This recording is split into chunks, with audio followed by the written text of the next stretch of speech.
The Magic Podcast, hosted by Lloyd Barnes, Craig Petty, and Peter Turner's sex toy, Pig Cake. This is your all-access behind-the-scenes news inside the current happenings of the magic industry, where Craig and Lloyd will thrust themselves inside your ears while Pig Cake squeals in the cuck chair. Every Wednesday, they'll rant, dissect, and give you their raw and unfiltered views on the art of magic. This is your final warning. There will be bad language, cuss words, fuck bombs, and multiple references to Ted Carmilovich being a nonce. So if you can handle it, lock your doors, take out your deck, spread it nice and wide, and brace yourselves for the Magic Podcast.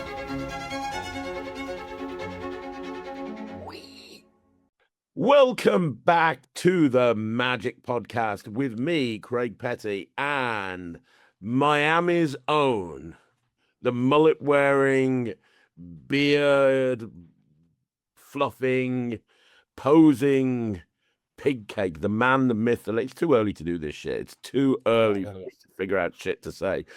Look, here's the thing. You will notice that there's a distinct lack of Lloyd Barnes. And despite rumors to the contrary, he's not out shagging sheep. Well, he might be. We normally do this on a Tuesday morning, which gives Michael time to completely fuck up the edit and the upload because he needs 2 days to get it right. So in that time period, it gives him a couple of days, and we always do it on a Tuesday. And we've got a little WhatsApp group between the three of us, and normally somebody will roll in there, normally Lloyd, in all fairness, at about 6:30 a.m. UK time, which is like the middle of the night. It's like 2:30. That's how dedicated your boy his Pig Cake is. 2:30 in the morning, he's getting up to talk shit. I'm here. I know, right? So we put it. Yeah, we put in the group. We're like, okay, ready. And me and Pig Cake are chatting away, going, yeah, I'm just having a coffee. I've just had a coffee. Yeah, we're ready. No sign of Lloyd at all. He's dead, as far as we're aware. Now, I know he went to a lecture yesterday, and I know he was at a lecture, but it was at Cardiff, like literally just down the road from his house.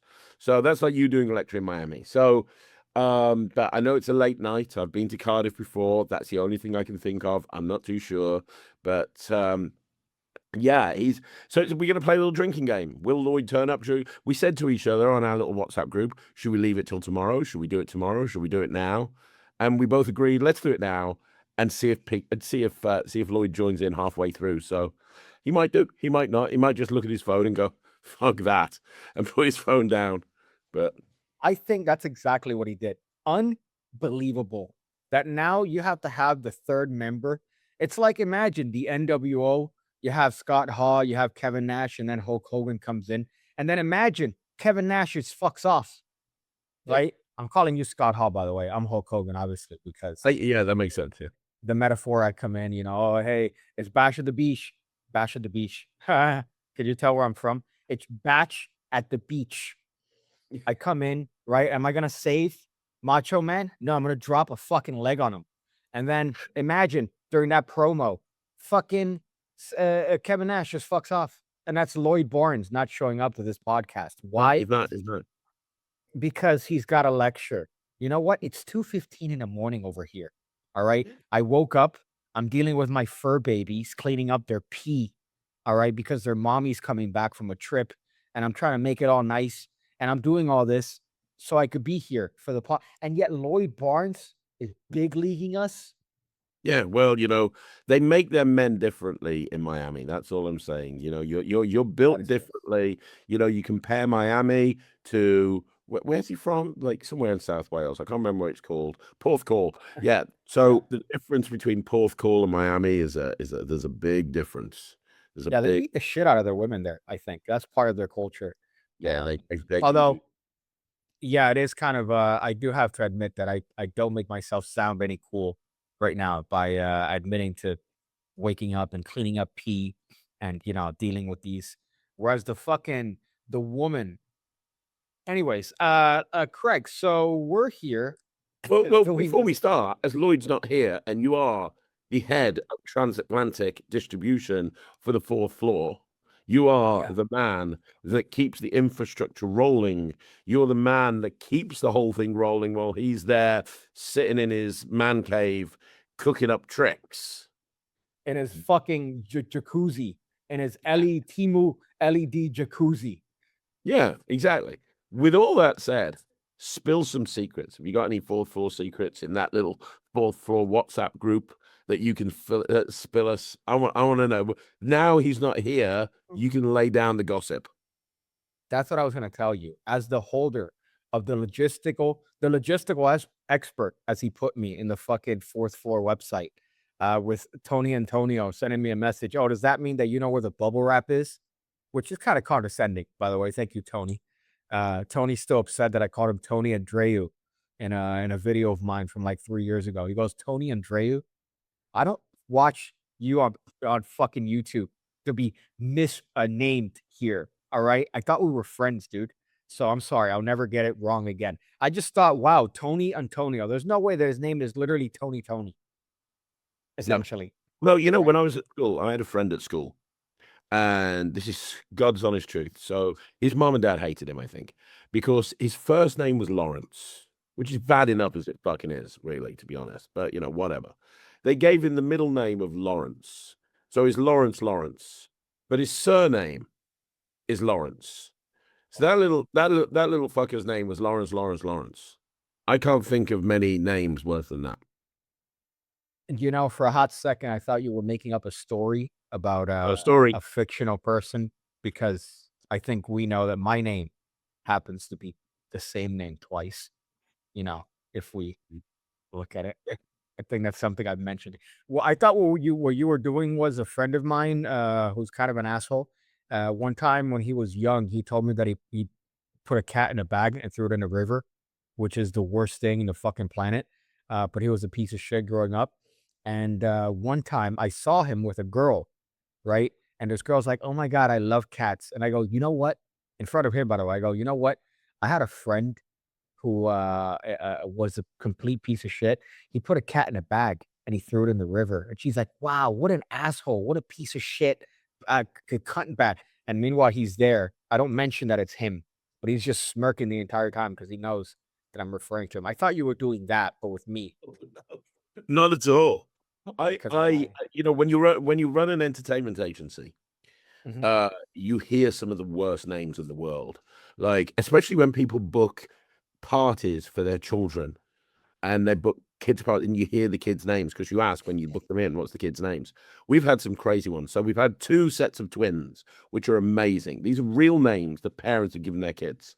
So one of them, their kids' names were Salt and Pepper. Those are names. One was Alexa and Siri. All right. That was the thing. I'll never forget when somebody rang up wanting a Game of Thrones themed party for a 6-year-old. So hang on, you want us to come along and do entertainment for a 6-year-old's party, and you want us to make a Game of Thrones themed, and the birthday kid's name was Khaleesi. All right. Okay. You know, there are limits. I think we should have a fucking test before you're allowed to have a child, to be honest. It's too easy.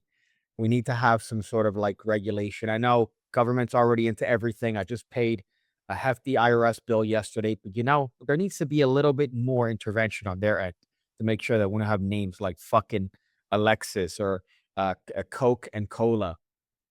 Ugh. You know, the worst part is that I guess to me it's the accent that you guys have. So it'll be like it's not just Siri, it's Siri, right? Alexa. It's that oh Alexa, come over here. And Yep. here, I don't know, correct me if I'm wrong, because I haven't had offspring yet. I've had a couple scares, but believe it or not, doing magic tricks, I still get scares. You know, but what so what the fuck was I going with that? I just completely You're blew it. talking about Believe It or Not. Yeah, believe it or not, because I just completely forgot what my point of thought was because I was reminding myself that I actually got laid a couple times. Well, Which is you know, crazy. it's something that you should talk. While you're thinking about that, I'll tell you about the worst name I ever had. I Okay. got booked for a wedding, and the woman's name who booked me was Isabel, which is fine. It's a normal name. And she was drunk in the evening reception because she just got married. She was letting her hair down. Lovely lady, just really, really nice lady. Loved magic.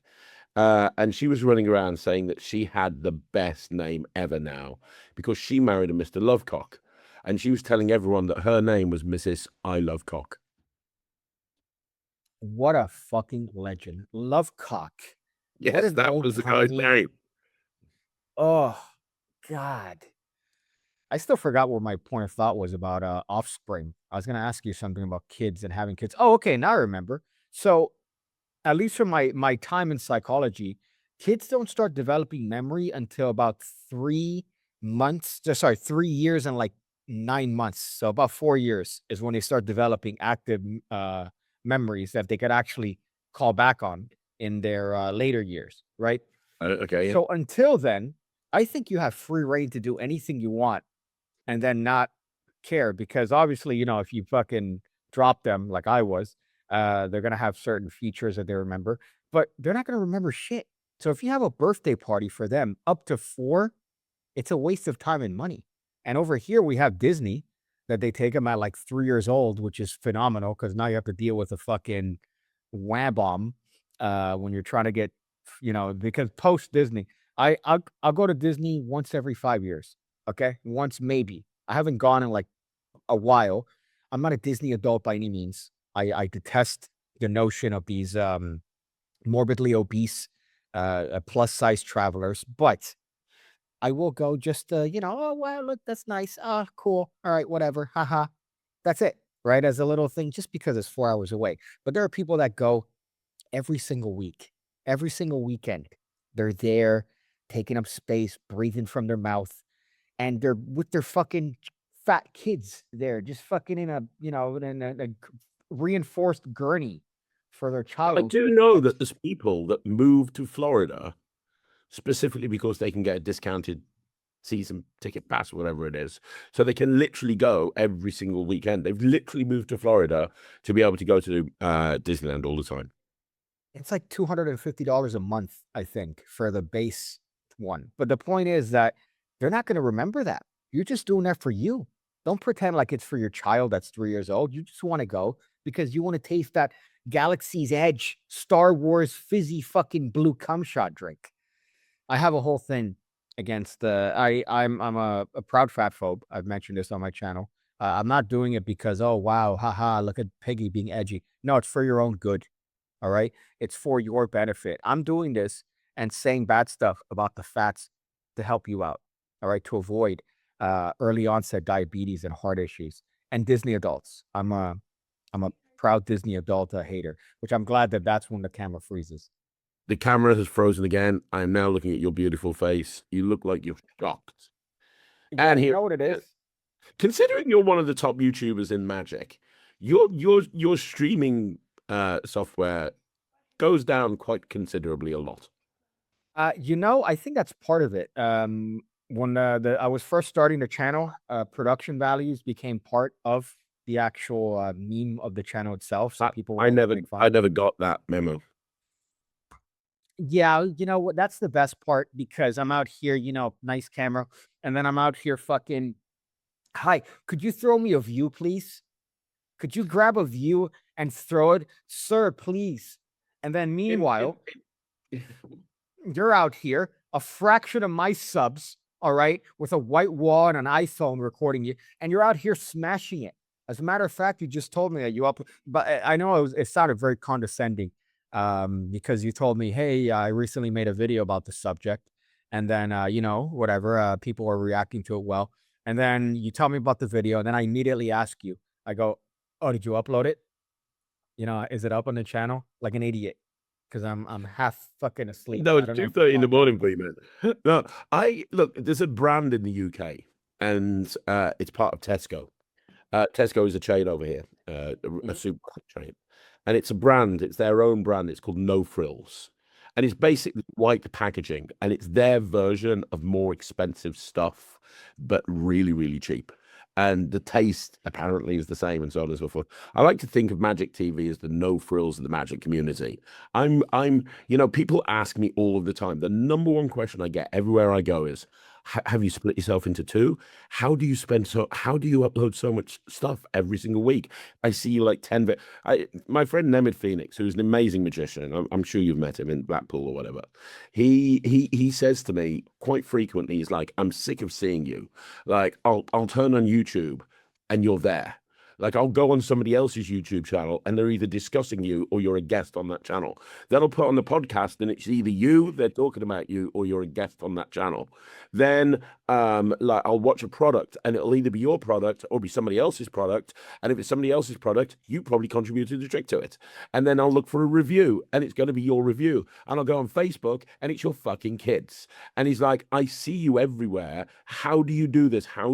And the way I do it is I just have no production values at all. It's literally a case of I'm going to switch on a phone. I am going to spend 10, 15 minutes talking into the camera about a particular subject, and then we're going to stick it up on the internet.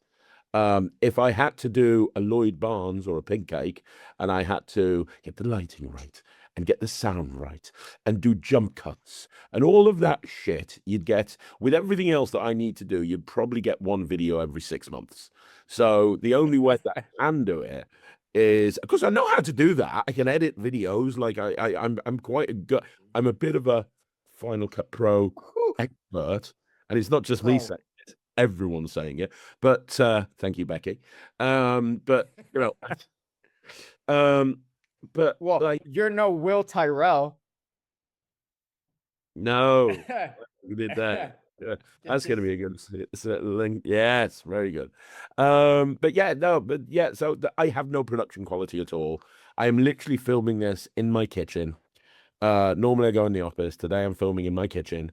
I have no production quality at all. I just film it and upload it because I believe that the content is the most important thing. So I spend a lot of time thinking about what I'm going to say or thinking about what the video should be about. And I spend a lot of time trying to think about, I put a video up the other week and it was like 10 ways to find a spectator's card if you accidentally lose it in the deck. And people are like, oh, I've never seen a video like this on YouTube. That's great.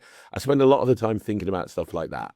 But in order to do the quantity that I do, the production quality goes down the toilet. You know what I love? Sometimes I'll watch your videos and then, you're there set up in the office. And then other times I'm like, oh shit, look at that. Craig got some fucking production. It looks like a nicer camera. You're there. Like it's, I don't know what you change, but sometimes, I don't know if you use the back of the phone or the front of the phone. Other times that I'm like, shit, Craig's fucking, look at this. He's turning into a little Peter Turner. Dude. Well, one day I'll actually get a nice studio or something. But that today is not that day, Big Gay. You don't It's not. fucking need it, dude. I love that because I'll just have your videos on in the background, just listening to like the rants and rambles and even the reviews with Ryland McFur. So I just have it on in the background, just listening to it because again, I have no sort of I don't like looking up magic shit. I really don't. If you look at my YouTube, it's essentially just girls twerking and camera shit, certain politically charged videos, also like funny shit. That's what I get on my YouTube. There's no magic, but the only ones that tend to pop up are the ones that I watch, like you, right? That I'll just have you on, and it's great because even though you don't have the production quality, which look at the difference, right? I have the production quality. I'm not getting fucking people watching my shit, which is all right because that's the nature of the channel. That's what I've done to myself by making dick jokes and saying, hey, fat fucks, all right, go outside, do a push-up instead of doing card tricks. So I understand that. But I much prefer that. I much prefer that because it's real, it's authentic, it's not sort of hidden behind this veneer of and you're unapologetically you, which is the other part that I enjoyed the most about your stuff. That you're not like, I don't want to name names. Hey guys, what's up, man? I love to see your smiling faces. Like, no, you don't. That's a lie. You don't like to see our smiling face. You can't see our smiling faces, you fucking liar.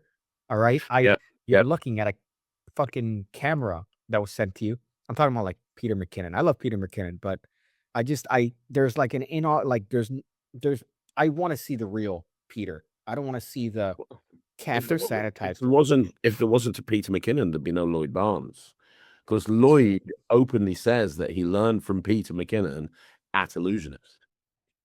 Yeah, which is wild.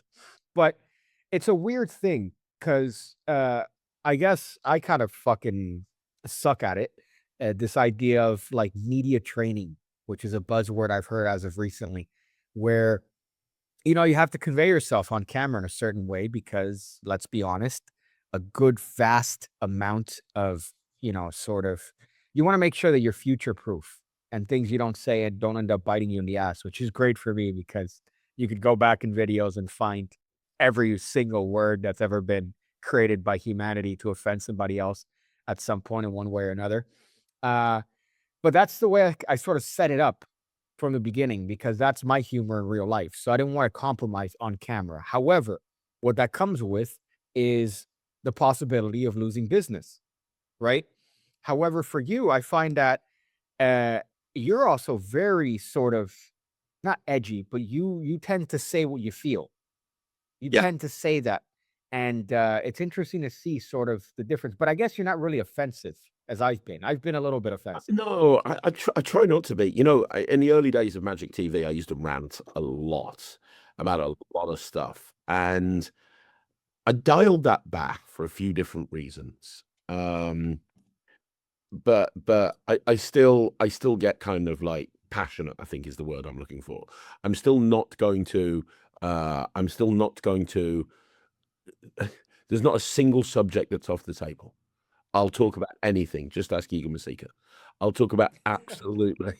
I'll talk about absolutely anything, regardless of how much trouble it's going to get me in or not get me in, because I think that someone needs to talk about this stuff. I think that the problem with the community in general, Magic community in the world, is that we tend to not talk about important stuff, and that I don't want to get into the court case, but that's why that is so important because I may not be an American, but I really believe in free speech. I really, really believe in the First Amendment, and that's why I'm fighting so hard with this whole thing, because I think that anybody should have the right to be able to say anything that they want to. If you've bought a product out, if you have some you have the right to talk about it as long as you're factually accurate and you're not lying about it and you're giving your opinion.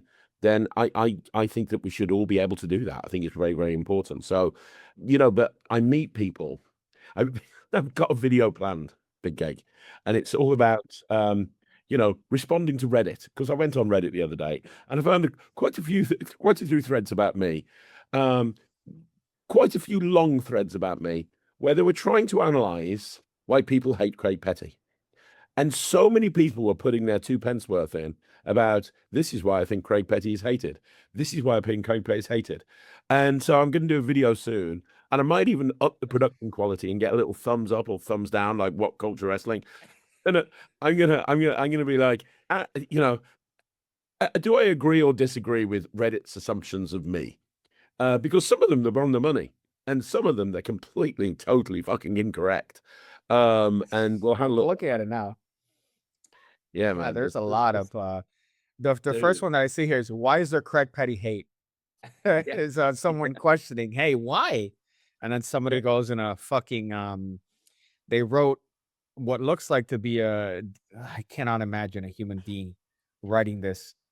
But the thing that people say, oh no, there's so comments, so AI'd. But the thing that most people will say, generally as a rule, is they don't like the fact that I'm very angry, outspoken, and they'll point to the fact that I throw my toys out the pram if anyone gives me a bad review, which, I can agree with in one way, because I have gone to task again, but I've had plenty of bad reviews and I've let it go.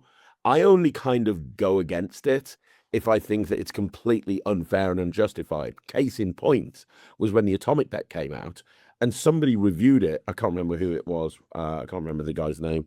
YouTuber reviewed it and scrushed the cards up on screen without even watching the tutorial. He actually said, I never watched the tutorial. I just opened up the deck and these cards are thin as fuck. What bad quality they are. Scrunch them up. This is the worst trick ever. You never watch the tutorial. You never watch the tutorial to understand why the cards are thin and how that has a bearing on the effect and how it doesn't matter. That is one that I would fucking go to task over. That is one that I would call somebody out and I'd say, God, you stupid, dumb fucking idiot. You've been going for a minute. If you're going to be a reviewer, actually fucking review the watch the fucking video first. Watch the video, watch the tutorial, you dumb fuck. Because you can't go and review a product and go and put it on the internet and crunch up the cards without actually fucking understanding why they're there. Are you a moron? And I, so yeah, I mean, there's times when I will go to task because I'm that kind of guy. But there's other times where I'll let it go. But yeah, it'll be an interesting video to do.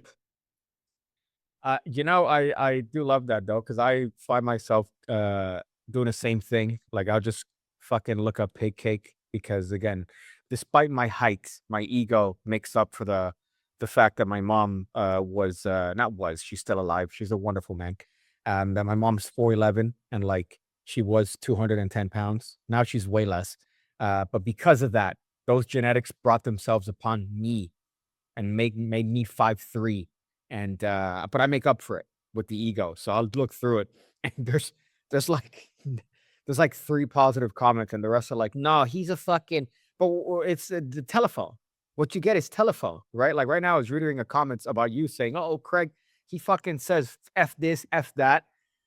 I guarantee you'll probably get comments about you cursing and saying bad words on videos where you don't because of fucking telephone. Because people just going, oh, I assume that in this video he's gonna say this or do that or be this way. And it's like, no, that's not the case. And if I know that I kind of said in the beginning, oh, I've made offensive videos or whatnot, but not really.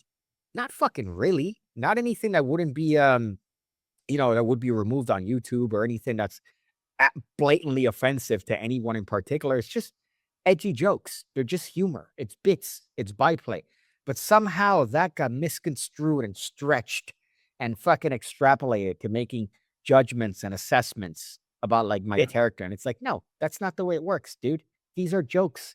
You're trying to same thing with clickbait videos. You're on YouTube. The whole nature of the platform is to engage people. I just saw another comment saying about that I'm sure you saw about your use of the word exposed. Like, oh, blank exposed. And it's like, motherfucker, you create an engaging title. And guess what? Every one of those videos that you put exposed, I click on and I watch. And you know what? Because you don't have to fucking watch the video. Yeah. You don't have to watch it. My point was that one thing that I've learned is that if you track your own habits, typically those are the same habits of a consumer, right? So if you're there and you sort of remind yourself, oh, I'm watching this video. Why did I turn away? Why did I skip forward? Why did I fast forward? You realize, wait, people are doing the same shit because we're all sheep. So I click on your videos, right? There's some that I don't watch. Obviously, there's so fucking many, but the ones that I watch tend to be the ones that are the most engaging. For example, whatever exposed, right? Blank exposed. I'll click on it. I'll go, oh shit. All right. And then I because I'm a consumer, I find it interesting to watch the thumbnail, to see the title, and I want to know more about it. So why am I going to remove that behavior because some cunt thinks it's clickbait? It's like, well, you don't do YouTube. Unfortunately, that's the nature of this fucking beast. You have to do that. This is something that me and Lloyd have wrestled with for so long because, me and Lloyd have collaborated on so many projects over the years. And one of the things that drive me and Lloyd up the wall is the people that moan about hype, because that's one thing that comes up about me an awful lot. He hypes his own products. And me and Lloyd bang our heads against a brick wall when it comes to hype because we both love hype. I mean, Lloyd's that guy that will put little puzzles that people have to solve in order to get the secret a few hours before everyone else. He doesn't do that for any other reason other than he's a giant fucking geek. And he would want to be the person that's going down that rabbit trail, right? But people go, oh, you shouldn't hype up a product. You should just let the product stand up on his own merits. And that's somebody who and I mean this with all the best will in the world, that's a person that's a fucking idiot. And the reason that they're a fucking idiot is purely because There are so many magic tricks that come out in the world today that if you do not market or hype up your product, it's going to be buried under a sea of other products. And the other thing is, when a trick comes out, like we're about to have Sucker Punch Revolutions come out soon. Me and Lloyd are about to bring out Sucker Punch Revolutions. We spent 3 years working on that thing. We spent 2 or 3 years working on it. Lloyd spent about a year working on the gaffs. I spent about a year working on the routines. Then we spent a year getting it to the position where it is now. It's been a long process. I should be allowed to hype that shit up because I've spent so long working on it. I'm proud of it. What am I going to spend 3 years of my fucking life with one of my best friends in the world putting together this fucking thing that I'm really, really proud of? And then I turn around and I go, right, okay, well, that's out. Let's move on to the next one. No. And also, by the way, that's fucking business. Anyone that says you can't hype up your products, that's fucking business. What drives me up the fucking wall, now I'm hot. What drives me up the fucking wall, I'm channeling my inner fucking Jim Cornette. What drives me up the fucking wall, right, is some of the magicians that I see say Craig hypes up products too much. They're professional magicians who have a fucking website, and every other post on their fucking social media is, book me, I'm the greatest magician in the world. No, don't hype yourself up, motherfucker. Don't hype yourself up. Just fucking have a website. And if people want to book you, they will fucking book you because you don't want to hype yourself up. It's exactly the same thing. You want to stand out against other magicians in the marketplace. You want them to book you. You need to hype yourself up. And guess what? If you don't, you're not going to be gigging very often. It's in every single fucking business. Every business. Why do we've been talking wrestling a lot today. Why did WWE and AEW put so much content on their YouTube channel for free? I fell asleep last night. I didn't watch Monday Night Raw. I picked up on it this morning by watching 10 YouTube clips because they know that that's a way to engage fucking their audience, and they know that that's going to turn those into buyers.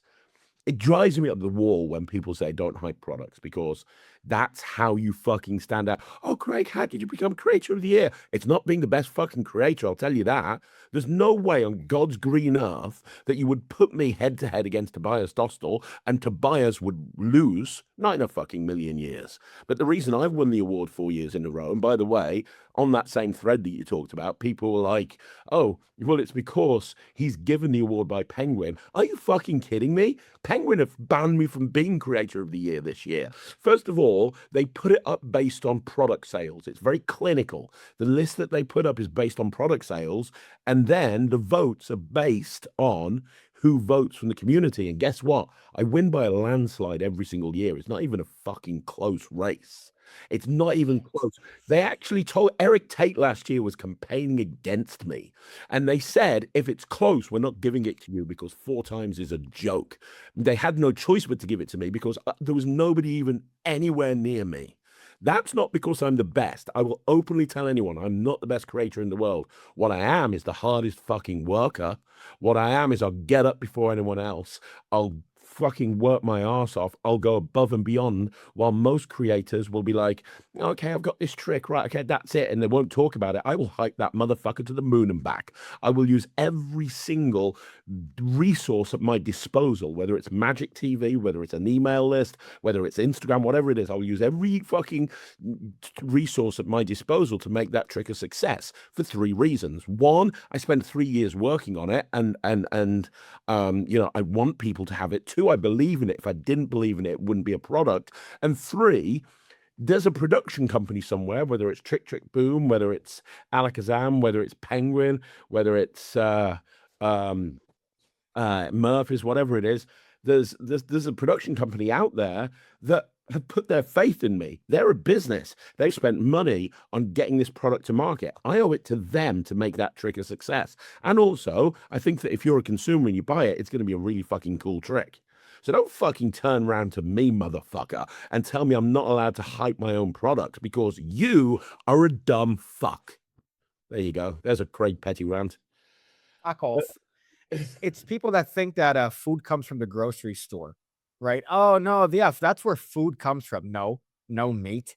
That was fucking in a farm that somebody pitched, that somebody paid for the land, that they paid somebody to work on it, to get it, to fucking put it in a truck, to process it, to put it in another truck, to finally take it to the Tesco, right? So it's the same people, and it's I think that it's funny, by the way, because I thought somebody was off camera telling you, hey, dude, be No, quiet. no. It was come here. I'll tell you who it was. Come here quickly. Come say hi to. It was Rylan giving me a high five. He's going to school. Just say hi to the Oh, whole. yeah, dude. Hello. What's up, boy? Good. Yeah. He's late for Hey, I school. love If that. he doesn't leave in approximately 1 minute, he's screwed. We're at summer break now, I think. No, we're I here. They're noticed that. at school for another week. Well, they Oh, finished okay. today, so 4 more days. Because I was driving yesterday and I'm like, whoa, no traffic, no parents parked in a fucking middle with their hazards on. No, I'm waiting for my kid. Shut up. All right, wait like everybody else in the fucking front of the school. But it's such a stupid mentality. What I was gonna say, I think the main criticism that people tend to have is that when you hype it, it seems like manufactured hype. And I don't obviously think that's the case. I know that's not the case because I know you personally. But what you do, which is different than other people, is that you tend to embrace the criticism, which that leads to hype. So when somebody says something or has an opinion on a product that isn't released yet, or you're, pushing to some capacity, and you are embracing that and you reference it and you talk about it and you make a video saying, oh, let me talk about the actual fucking what people are saying. They say that's sort of fake hype, which is bullshit because that's different to what other people are doing, where they avoid that. You actively embrace it and you engage it. And it's so dumb to think that that's some sort of fucking, oh, yeah, let me just fucking have that be a criticism. Why? Why not embrace it, communicate it, and turn a fucking potential somebody that wasn't even going to look at the product twice into maybe a buying customer? And Yeah. especially putting all the work in the back end, it makes no sense whatsoever just to release it and just to fucking hope that it builds itself on the merits of its own effect. That's not going to be the case for anything, especially now where magic could tend to be fucking very oversaturated and you're trying to stand out and be your best. So no, I'm not gonna fucking hype my own trick. I'm not gonna talk about it. I'm not gonna mention it. No, it's stupid. It's fucking dumb. And that trick in turn helps the whole fucking wheel turn, helps the whole cog move a little bit more forward. It's stupid. It's a dumb, asinine way of thinking. And you see it constantly by people that have never released anything in their entire lives. But they think they understand the industry. I didn't understand the industry until I got so involved in it. It runs very differently to what people think. Yeah. Yeah, it So really does. stupid. You're not gonna talk about sucker punch. You're not gonna hype it up, or maybe it's a difference between.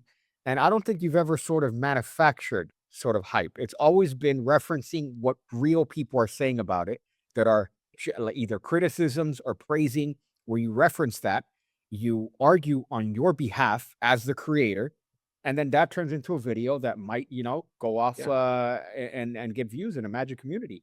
But And the other thing that I do, and I've openly been honest about this, I will, when I know something's coming out in a few months, I will be talking about it a few months before, but I won't be talking. I'll just be referencing it. Like I'll have a video where I'm looking at what's inside my close-up case, and then be like, oh, this is this. It's coming out in about 3 or 4 months. Or I might have a question on a Q&A, and I'll go, well, that's a great question. I've got a product that's coming out in a few months. Let's do it, so that when it gets to the point, like Sucker Punch, I've been talking about Sucker Punch for the last year. Sucker Punch. At Sucker Punch Revolutions, and I've been I've been referencing it, and I did a video on the original Sucker Punch, and I talked about the new Sucker Punch. And you're going to see me. I know one of the next big releases I've got coming out with Penguin is something called Missing in Action. See, I'm doing it now on this podcast. And I know that's coming out in around about September, October. You're going to see me talking about Missing in Action over the next couple of months. But guess what? You don't like that. This is my channel. Fuck off. Because it's going to be 1% that and 99% what I believe is good content that's going to help magicians, and I wish more creators were like this, by the way.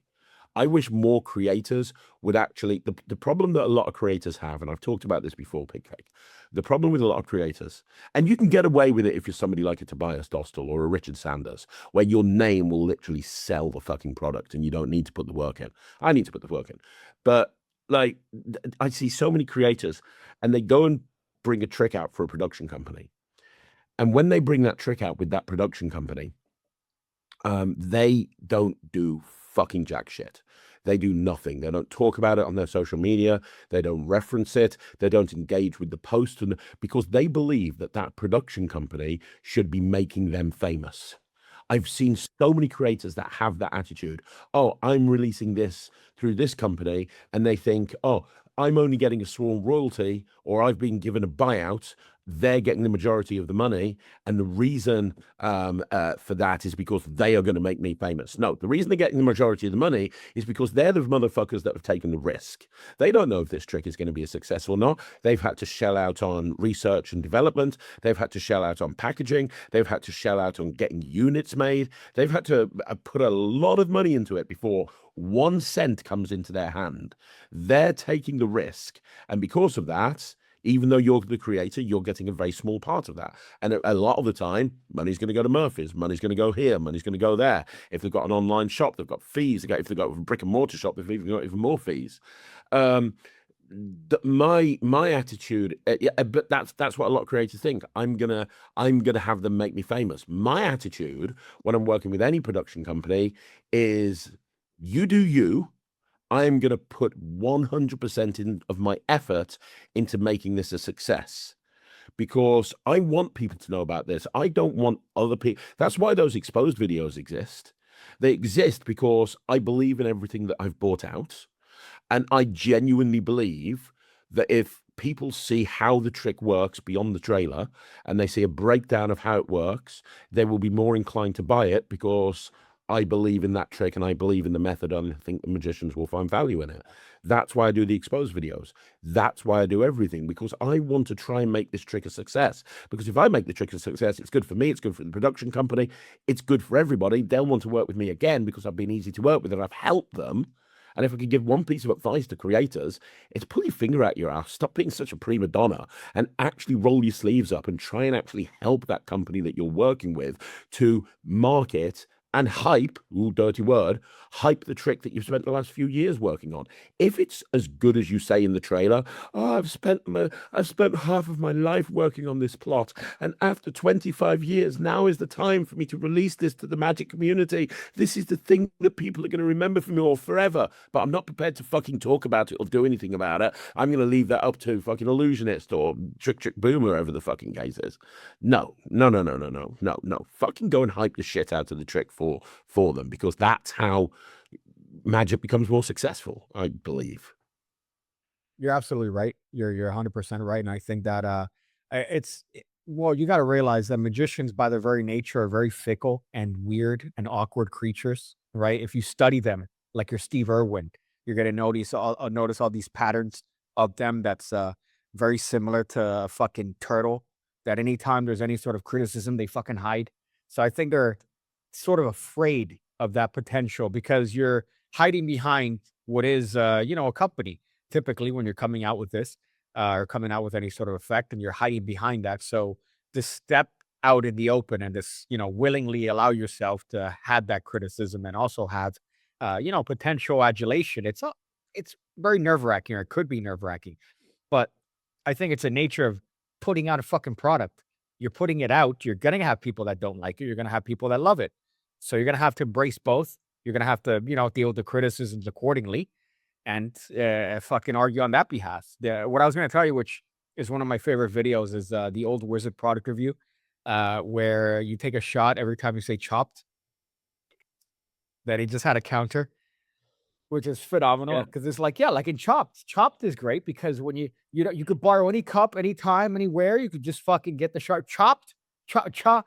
You could have just made an entire 10-minute video on you saying the word chopped in different. Yeah, and despite what people think, I had no idea Penn was doing that. I had no idea Dave was doing that.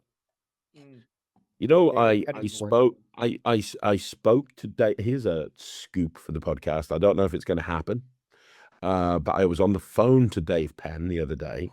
So done. I was on the phone to Dave Penn the other day about him and I doing a one-off Wizard product review. Just getting back on that sofa one more time. I said to him, I said, "Come on, Dave, that'd be fun. We'd break the internet. Let's do it just once." Yeah, dude. Fuck. But for how fat of a trip is that for you? It's not that far. I can get to David in like about an hour and a half. goodness, dude. Yeah, I would shoot a load watching Yeah, that. you know what? People would love that. I said to him, "Come on, you know you want to do it. You know it'd be fun." It'd be infinitely better if, well, I mean, in my head, it'd be better. I know that it'd be stupid for, like, views and metrics, but it'd be really funny if he just treats it as any other Wizard Magic review or Wizard product review. You call it that, Wizard product review. And you're just there and you don't fucking address it as if you never left. Yeah, Right. Oh, today we're just going to be looking at Bankable. We're going to be taking a look at whatever, is out. And then Craig, what do you have to say about it? And there's no sort of, yeah. oh, the return of Craig Petty. There's And none of I that. think we'd have to do it as an old school Wizard product review special where I just go completely off on a fucking trick. Jamie on the sticks. Fuck the camera. I've opened. Well, let's up get and it off the sticks. Yeah, dude. Fuck You remember that other I'm telling catchphrase? you. I opened it up half an hour ago. I can do it already. Yeah. I would devour that. I would fucking just thrive on that to the point where I think my mom and my brother would watch as well. And they're like, what the fuck? This guy's really loud, dude. That should make you feel old because I was there watching it as like a fucking, how old was I now? Well, actually, I say like a child. I was like 20 fucking 4. I said 23. It was like 2013, 2011, right? Yeah, it was. We started it earlier than that. I think we started it around about 2008. No. Yeah, I think we did. I think it was around about 2008 that we did the first one. Okay. Because I Yeah, wouldn't know if you know this, but Wizard Pro Review was originally just me. So Dave Penn owned World Magic Shop with Jim Trainer, and he wanted to. Dave's very, very good at. Dave's great at marketing, like incredible at marketing. It's why he's become so successful over the years. He's great at marketing. And he can always spot gaps in the market. It's why he's always reinventing himself. He's the tech magician. Before that, he was, he's always reinventing himself. And he was like, you know what, we should do. And this is before there were really any video reviews on the internet or anything like that for magic products. He's like, we should do a video channel. We should do a video review. And I was kind of creating magic for World Magic Shop back then, and I was always in World Magic Shop. And he's like, "Do you want to do it, Craig?" I was like, "Yeah, fuck it, go on, I'll give it a go." Yeah, okay, I'm pretty good on camera, I can do that. So the first episode, which I'm sure went up online, it did go up online. It definitely went up online. The first episode was Dave Penn behind the camera directing me, and I just sat there on my own doing the Wizard product review. And the problem was, every 5 minutes, less than that, every couple of minutes, Dave was fucking stopping the camera and he's like, no, I disagree with this. Say that. And he was just like, I'm like, dude, you asked me to do it. It's my point of view. Fuck off. So, and every 2 minutes, he's like, no, I disagree with that. And we got to the end of this thing. And then he's just like, why don't we just do it together? Why don't we just sit on the sofa and we'll have these arguments on screen? I'm like, try that. And that's what we did the next week. And that's when it went fucking crazy very, very quickly shortly after that. Phenomenal. Yeah, that's what was engaging. I guess that back and forth, which you really didn't have elsewhere, right? It was just, shitty cameras and it had a modicum of production value. So you're like, oh shit, wow, damn, this is different. So I really enjoyed and gravitated to that. And if you guys do a one-off, I might just fucking proverbially, I'll just endlessly be blowing loads. Well, yeah, So I think it'd be fun. I think it'd be fun because me and Dave are still tight. We know each other. We've known each other for years. Dave's a great guy. so jealous. So jealous, dude. Never He forget. rang me up. Right, I got to tell you something. So he rang me up the other day, and I was at a gig, and he's like, "Does Lloyd hate me?" I'm like, "No, man. Lloyd really likes you. Why would you think Lloyd hates you?" He's like, "Because somebody told me that on your podcast, somebody said Lloyd said that I don't like he doesn't like shaking hands with me, or he doesn't want to shake hands with me, or something like that." I'm like, right, okay, two things on this. Number one, I know Lloyd likes you because when he was at the Magic, like I talk to Lloyd almost every day, and when he was at the Magic Circle judging the close-up competition, and you were there as well, he came back and he talked about a conversation you and him had about Diminished by Damien Sir and that blah blah blah blah blah. I was like, 100%. I said, you didn't realize there's more than 3 people on the podcast. There's more than 2 people on the podcast. He's like, oh, who else is there? I'm like, Pig Cake. You're like, who's that? It's just What up? I was like, does he not like me? Because if he, this is what he said. I swear to God, he said, does he not like me? Because if I didn't shake his hand or I upset him, can you tell him I apologize? And I said, I can't remember like what we talked about this week. Let alone, I can't remember what I fucking spoke to my wife about the night before. When I filmed that podcast, I can't remember any single fucking conversation that goes on. So I can't remember. I remember you come up on the conversation from time to time because you're David Penn. Like, you know what I mean? You're a big name and we discuss magic. I can't remember Pig Cake saying anything negative about you, but I have to be honest, it's Pig Cake. That's his shtick. That's kind of what he does. He rags on everybody. By the way, you never. I thought No, you'd frozen, but you were just no, you haven't yeah, frozen, you were just still. Every single time I bring up David Penn or David Penn is brought up, I'm like, I wish he was my friend. I wish David Penn and me were buddies. And I called him and we're like, ha ha ha ha, talking about stuff and fucking tech and interesting things. And that's why, all right, whenever I've seen or had any interest. So for David Penn to be like, Pig Cake, who's that? Pig Cake, who's that? You know what? I don't accept the apology. All right. I don't. I want to hear it in person from you, David. Okay. Because you don't even know me, dude. I want to know you. You don't even know me. It's like Lego Batman, where the whole villain is that he just wants to be hated by Batman. Like he just wants to be his villain and Batman doesn't care. That's what it feels like right now. All right, with David Penn. That I'm out here always praising, all right, and saying fucking I want to be his buddy. And it's so if he said anything like that, who's Pig Cake? That's just, you know what? I don't accept it. I'm not going to accept the apology. Well, because I'll it's get not him. part- I'll get him to do it in person. Okay. You know that All right. we're organizing you to come to the convention. Okay. Yeah. David Penn has bought a ticket. David Penn has bought a ticket. So, okay. All right. Well, you know what? I'll take the apology there. I will take the apology. I'll organize it. there Well, I'll organize it live. I'll organize it live at the convention. in person. Okay. In person. On- Because on stage. who's Pig Cake? Who's Pig? That's like, hey, Pig Cake. Oh, well, I haven't seen your videos in a while. What are you doing? I'm still making videos. I'm still doing videos, dude. So every day, every week, I'm putting out videos. So thank you. I'm glad you've searched and you've looked it up. Big fan, I'm sure. Big fan. That's what it reminds me of when he says who's Pig Cake. But all right, whatever. That's fine. That's okay. It doesn't hurt me that much. But David Penn said, I Right. don't know who he is. I'm gonna organize a meet cute with you and Penn. An audience. With fucking. Absolutely. Oh gosh, fuck. I don't even know so you guys already announced all or most of the No, we've got one more to announce, and we'll announce it when Lloyd's surfaces, which I'm beginning to think is not going to be today. But we'll announce it. It's fucking great. You know, we're more tickets are being sold. It's gonna be great. It's gonna be very, very successful. It's gonna be awesome. I'm really looking forward to it. So far, is there a live one? yeah, I think we do will. a live? We'll do a live podcast. Yeah, we'll do a live podcast. Okay. That's definitely happening. We'll do a live podcast, and it's going to be raw and uncensored. Of course, I know that there's going to be kids there. My kids are going to be there, although they're used to this shit. But you know, it'll be live. It'll be uncensored, and I might even bring a blow up sheep, just to make Lloyd feel at home. You know, very important. Yeah, I'm gonna be demolished. I want to state that emphatically right now. That's So fine. anything before, because I know it's in a month.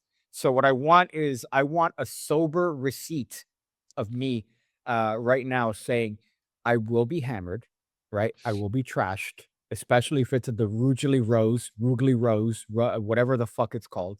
Okay. So anything that might come out of my mouth that's misconstrued or, oh, wow, man, that's crazy what Piggy said. Just know that it's a different Piggy. Okay. It's not me. That's not you. It's a different person altogether. We even look different. I grow a couple inches when I'm drunk. I'm a little bit more boastful. So you can't take anything that Pig Cake says as what normal Pig Cake does or says. All right. So that's just yeah. a disclaimer. You're a nice poop cleaning, piss cleaning, Yeah. I wake up looking after dog. Yeah, that's looking your thing. after that piece of shit. All right. Mopping the house. Dude, that's me. All right. Whereas drunk piggy, I might just ramble. I might just say some words that might be offensive to certain groups of individuals, but no, it's out of love. Okay. No, it's out of love. It comes from a nice place in my heart. That's Fuck.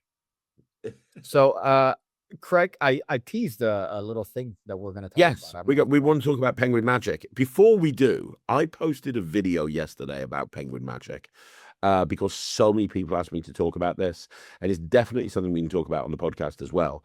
But one of the things I said in this video I put up yesterday, I actually said I predict that at any point in the next year, Penguin Magic will update their website. I made the prediction at the beginning of the year. I made the prediction yesterday on the video. Then and what do I know? Literally 2 hours after talking about it, they've updated their website. Have you noticed it? It's so much better. I love how they've kept aesthetically the look almost exactly the same, but they've made the functionality better. You know, Penguin Magic was one of those websites that for until earlier this year, you could go into like the old Penguin from the new Penguin. Usually you'd have to go to like the Wayback Machine. I don't know if you're familiar with that you could see all these websites of how they used to look like.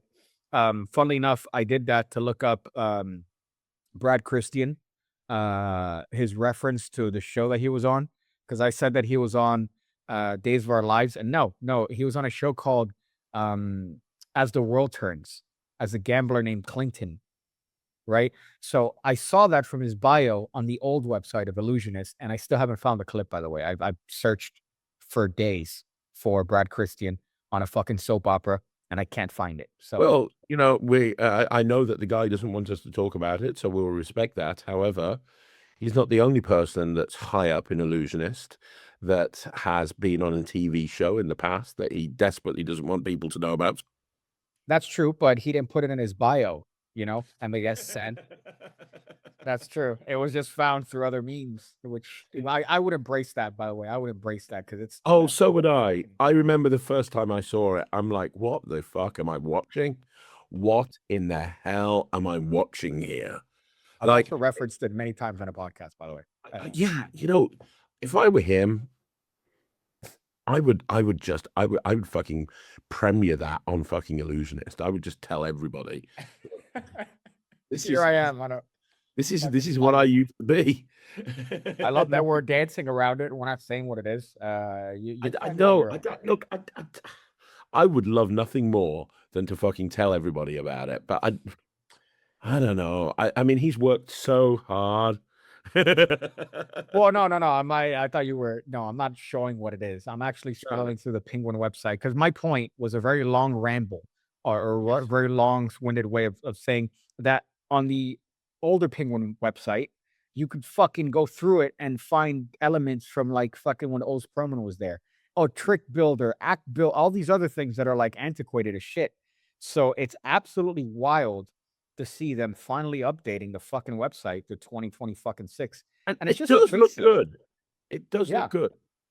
Because I've had people genuinely ask me a question, and they've genuinely said, I'm new into Magic, because if you're new into Magic, you don't hear of Penguin Magic, but it's probably one of the first websites you're going to find because they're fucking everywhere. I've had people say, I'm new into Magic. I've just found this website. Is it legit? Because it looks like it was built on an Atari in the 1970s. And now I love, you know what I love? It's the exact same functionality. It's the exact same look. You can tell that a jar loves that look. It's the exact same look, but I've played around with it on mobile as well. It's so fast. It's so much better. It's 1,000% better than it used to be. Well, any improvement would have been fucking 100% improved on this. It was just an older website, but it's funny that it took them this long. But what I find interesting is like if Penguin Magic if they changed it, like right now that they changed the website, fucking some old heads are just grinding their teeth together, going, "What is going on here?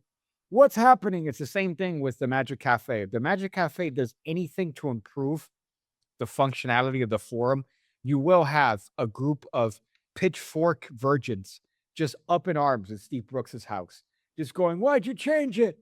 No, we've wanted it the old way." So it's Well, funny. I've talked about this online, Pig Cake. If I won the lottery tomorrow, I would fucking buy the Magic Cafe and I'd turn it bright yellow. No, just fix it. Just turn it into a better forum, right? Fix the functionality, make it better, and people will be up in arms complaining about how it's worse and how it's like my grandmother when my grandmother had the CRTV that she would watch her novelas on, and my mom got her a fucking flat screen back in the day when flat screens were just coming out, and she's like, "No, nah, no me gusta, I don't like it. I like the old one." She liked the fucking shitty CRTV with the lines and the ray tracing and the fucking not ray tracing, but the fucking just all the lines that go through it. She preferred that to the fucking beautiful, immaculate 1080p fucking flat screen. It's like they're stuck in their old ways and they don't want change. But you're right. I think the first thing I would do upon receiving a good sum of money is first of all, I'd have a $10,000 cocaine party. You have to if you win the lotto. Just that's a non-negotiable. And then there's the obligatory rehab, and then I would immediately invest because it's not buying. I'm investing into the Magic Cafe, buying it, improving it, and just taking all the hate, just absorbing the hate, and then doing another $10,000 cocaine party.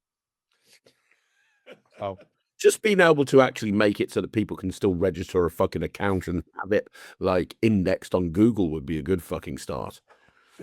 I've noticed that looking up, trying to find like threads on the Magic Cafe that you can't Google it. Any forum, you could just look up Penguin or whatever forum, right? And a topic. The Magic Cafe, you have to fucking go in there. You have to press search. And also you have to fucking sign up with like a fucking AOL email with a fucking Alta Vista email from fucking Ask Jeeves.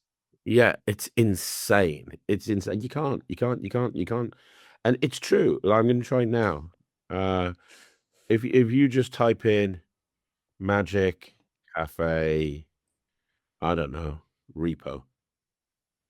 That was a big trick. Does it actually show up? Nope, absolutely nothing. No links to the Magic Cafe at all. I'm signed in as Peter Turner, by the way. For sure. It says Peter Turner. So what I No, do Michael Weber got into trouble with that. Don't forget. Well, I'm signed into Peter Turner because he has access to that what do you call that? That deep part of fucking, the part where all the magicians compare their magic wands. Yeah. So I didn't have access to that, so I signed up as him. But I could totally cause havoc here and just fucking just make a start a feud between Pete Turner and somebody like Michael Murray. Oh yeah, fucking that'd be great. Yeah, but I would detest the amount of fucking, "Oi, Piggy, I would never do this to ya. Piggy, why?" Fuck, I could just hear his, right, "Hey, make me a brew. Make me a brew." That was constant with Peter. Just if I'm a guest in his house, I'm still making him tea somehow. I'm still there pouring the kettle over the fucking tea bag. And to be fair, Peter is the funniest thing happened in his house. Somebody, I'm not gonna name, they switched his tea for decaf, right? And he was a miserable prick for like a day and a half, and nobody knew why until it was revealed that his tea was decaf. And it's funny because that immediately solved all the problems. And on top of that, this motherfucker has such a good palate for tea that he fucking knew the difference. I laid it out. I did a blind test with him where I'm like, I'm gonna get a cup of decaf, which shouldn't have a taste difference. It shouldn't be that way, especially with milk, right? I fucking had the cups. I made it for him. I turned him around, which was, by the way, another way that he had having me make him tea, which is this stupid test. But and he's like, "Yeah, that's decaf 100%." And he was fucking right. And we did this like 2 or 3 times. And he nailed it each and every single time. Are you sure he didn't do some sort of crazy fucking Pete Turner fucking shit? No, not with this shit. Because I'm if you don't know this, I'm the expert in Peter Turner material in this planet. I'm I know you spend so much time with him, and you put products out with him, and Via I can't penetration. imagine anybody who knows his stuff more than you. It's mostly via penetration on late nights in an RV parked in a Walmart parking lot in Sedona, Arizona. I've absorbed his powers. You know that they have a fucking McDonald's with a green thing, a green M Really? in Sedona. Yeah, in Sedona, Arizona. It's the only one in the world. It has a green M, and there's like Chinese people taking pictures with it because it's such a fucking landmark. So when we're there parked sleeping in the parking lot of a McDonald's in Sedona, Arizona, this is where our life was fucking last year. There are like Asian people taking selfies with the fucking green McDonald's marker, which I just found hysterical. So a little bit of an America tidbit for you there if you ever go to Sedona, Arizona. You want to channel your inner Kenton Nepper. Fucking find a vortex and fucking just sit down and eat a green Whopper or whatever, a green fucking Big Mac. That's funny. That's funny. But yeah, with Penguin, there is something to talk about. I mentioned it on the video yesterday. Just to catch people up that haven't listened to my video, and I'd love your opinion on this. The Jerks is back. So he took June off to write his book, as he always does, as is his wont. And you know I'm a big fan of the Jerks. I love his blog. I think it's good. I don't like it. I'm not a fan. I know you're not a fan. I am a fan. But so the Jerks put out a post on the 9th of July saying, no, seriously, what the flip? And he's talking about a new trick by Will Tyrrell. Have you seen this new trick? You know, it did pop up on my Instagram, and I did notice immediately the AI transitions that we were talking about on a previous podcast about, you know, the interesting ones where it zooms out, it fades away. But So- go ahead. So let me tell you about this. So Will Tyrrell's brought out a new trick. I've seen it live. It's a good trick. There's things that I disagree with it, but there's things that I agree with it, and I think there's pros and cons like any trick, but ultimately I like it, and I've seen Will perform it to real people, and it's got a good reaction. I tell you that because the Jerks posted, Penguin released a new trick today. I'd love to see the raw footage of this live performance because I'm pretty positive this is AI, specifically this woman. And he puts 2 or 3 video links through to part of a trailer. And this woman reacting and saying various different words. And he said, to be clear, I know this is a real person who was really there. I'm saying her reactions and what she says and the expression on her face were generated by AI. To me, it's obvious. I know Penguin have been using AI videos in their demo been using AI video effects in their demo videos for a while now, but this is the first time I've seen a video using it to edit a spectator's reaction. We're not okay with this, right? If this becomes commonplace, demo videos will go from their current state, which is mostly useless, to something that's actively destructive to your ability to sense if something is good or not. Now, I've always been a big Penguin Magic fan, and I might be proven wrong on this. Maybe that's her real reaction, and she's just on mescaline or something. If the raw footage matches up to the ad, I'll buy 50 copies of the trick and distribute them to readers of this size as an apology to Penguin for questioning their integrity. And he puts up a link to a video, a screenshot that shows that there's a 99 point something % chance that this is AI generated content. Now, the day later, on the 10th, it comes back with Penguin response. And he says, in regard to Wednesday's post about my suspicions of the use of AI in the spectator's reaction to the effect, what the flip? Ajar, the owner of Penguin Magic, writes, and then he posts the reply in full, and I'll read it for you. Thanks to your thoughtful blog post, it was actually more helpful than you may realize. I hate to admit I didn't realize the trailer had AI in it. So when you posted about it, we had a meeting and immediately took down that video and ripped the AI stuff out and put up a new video. A new cut of the video. I'll write a newsletter about this topic at some point, but I feel very strongly that we definitely do not want AI to help reactions or effects. There was a trailer that was submitted to us a year ago that used an AI reaction, and it triggered me to say that very clearly to our team that people won't trust us if they think this is what we do. Since then, until What the Flip, as far as I know, we haven't done this. And because I've been very clear to our team about that, I kind of assumed our videos didn't have it. So it was really disappointing to find out some had made it into the new video. Thank you for pointing it out in a respectful way. We work with a lot of editors who make it difficult to police, which makes it difficult to police, especially as AI gets better. But we've added a new requirement that any editors we work with give us a complete list of any AI that was used to help work get done, no matter how, to hopefully prevent this kind of thing again. Just to be clear, I hate the use of AI being used to enhance effects or reactions, and frankly find it creepy in general. And I appreciate you, another set of eyes, helping us catch it. You really helped us quite a bit today. And then Andy, just to finish off, Andy then says, now you may be saying that sounds good, but he's only saying it because he got caught. That's not my impression I get. I take him at his word. More importantly, I take him at his actions. They recut the trailer, pulling out the AI content, and it's okay me to post this email that publicly states they're not going to use AI to enhance effects or reactions in future demos. That's good enough to me. And then at the end, he says, speaking of me and my incredible AI DAR, and my ability to spot digital manipulation, I don't want this site to become me calling people out, but I have to be honest, I don't think this is Craig's real physique. And he posted a video of me. And I'll say it on my video yesterday, I'll say it again, Andy, that is fucking me right there. It's all. Well, that's honestly, I don't know. Andy hasn't seen you in person. I have. That's definitely how you look like outside of the camera. Exactly. So what's your thoughts on this? You know, I'm iffy on it because it's, first of all, she's hot, which is you know, I'm just taken aback. I love white women. Let me just state that emphatically. As a Latino man, white women are just what we go for. It's what our grandmothers raised us to find. Now find yourself a nice, beautiful white woman. But the point is that I don't know.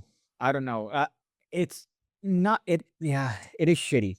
It is shitty in this particular case because why not just get the reaction that you want, find it, and then put that in the video, or not have that altogether if it doesn't match what you're trying to go for.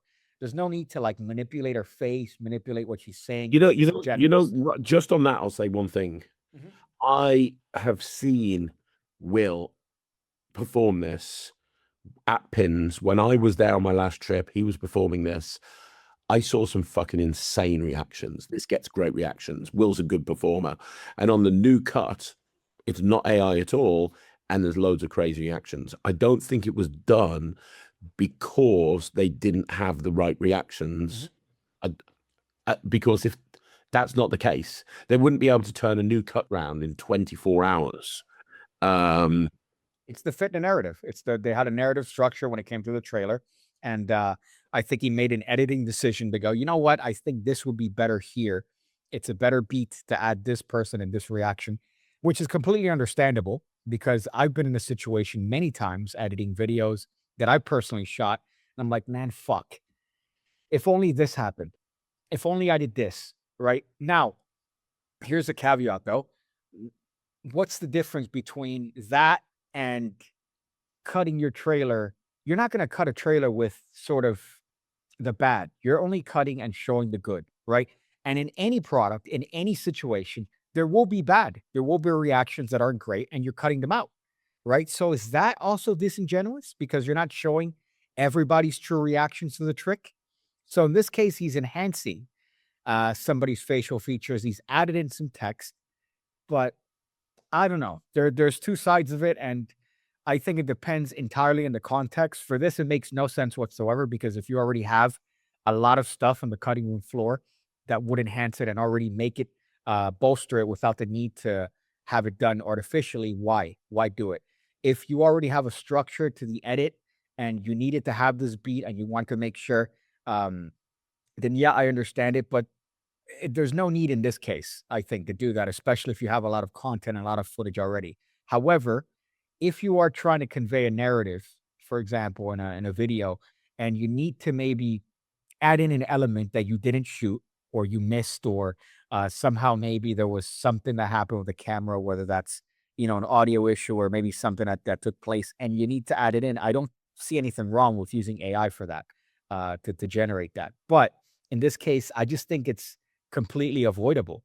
So it was an issue that was completely something that could have been fixed if you said it yourself, that if they managed to recut it within a day and they had footage that was, you know, better and didn't need AI enhancement, why even bother doing that? And also, it's not easy to get it to that level. It's not easy to go through the software, put the video in, and fucking do it over and over and over again until you get the right version of it. So it took probably more effort to make that video than it did to find something that they already had. So it's interesting to see it from an editor's perspective, why they did that. But I'd love to hear that just on its own. Why did he choose to, whoever edited that video, why did he choose to have that? But I just hope that it's not a precedent in Magic where now you're like generating a complete participant and editing in a reaction that didn't actually happen. You know what I mean? That it's something that they didn't even have in the cutting room floor. That's just a fake reaction to begin with. I hope that that's not the case. Me and Mark Lemon were wondering who's the first person that's going to come out with a completely AI generated participant in a video where somebody's reacting, for whatever reason, and that's completely generated. And I guess this would be one of the first. Obviously, we talked about the other one a couple podcasts ago where it was that fucking book test.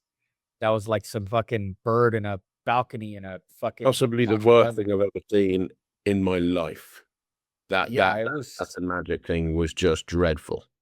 9/11, that video, right? They just go hand in hand. But this one, I'm on the fence about. I think for the context, it's unnecessary and avoidable.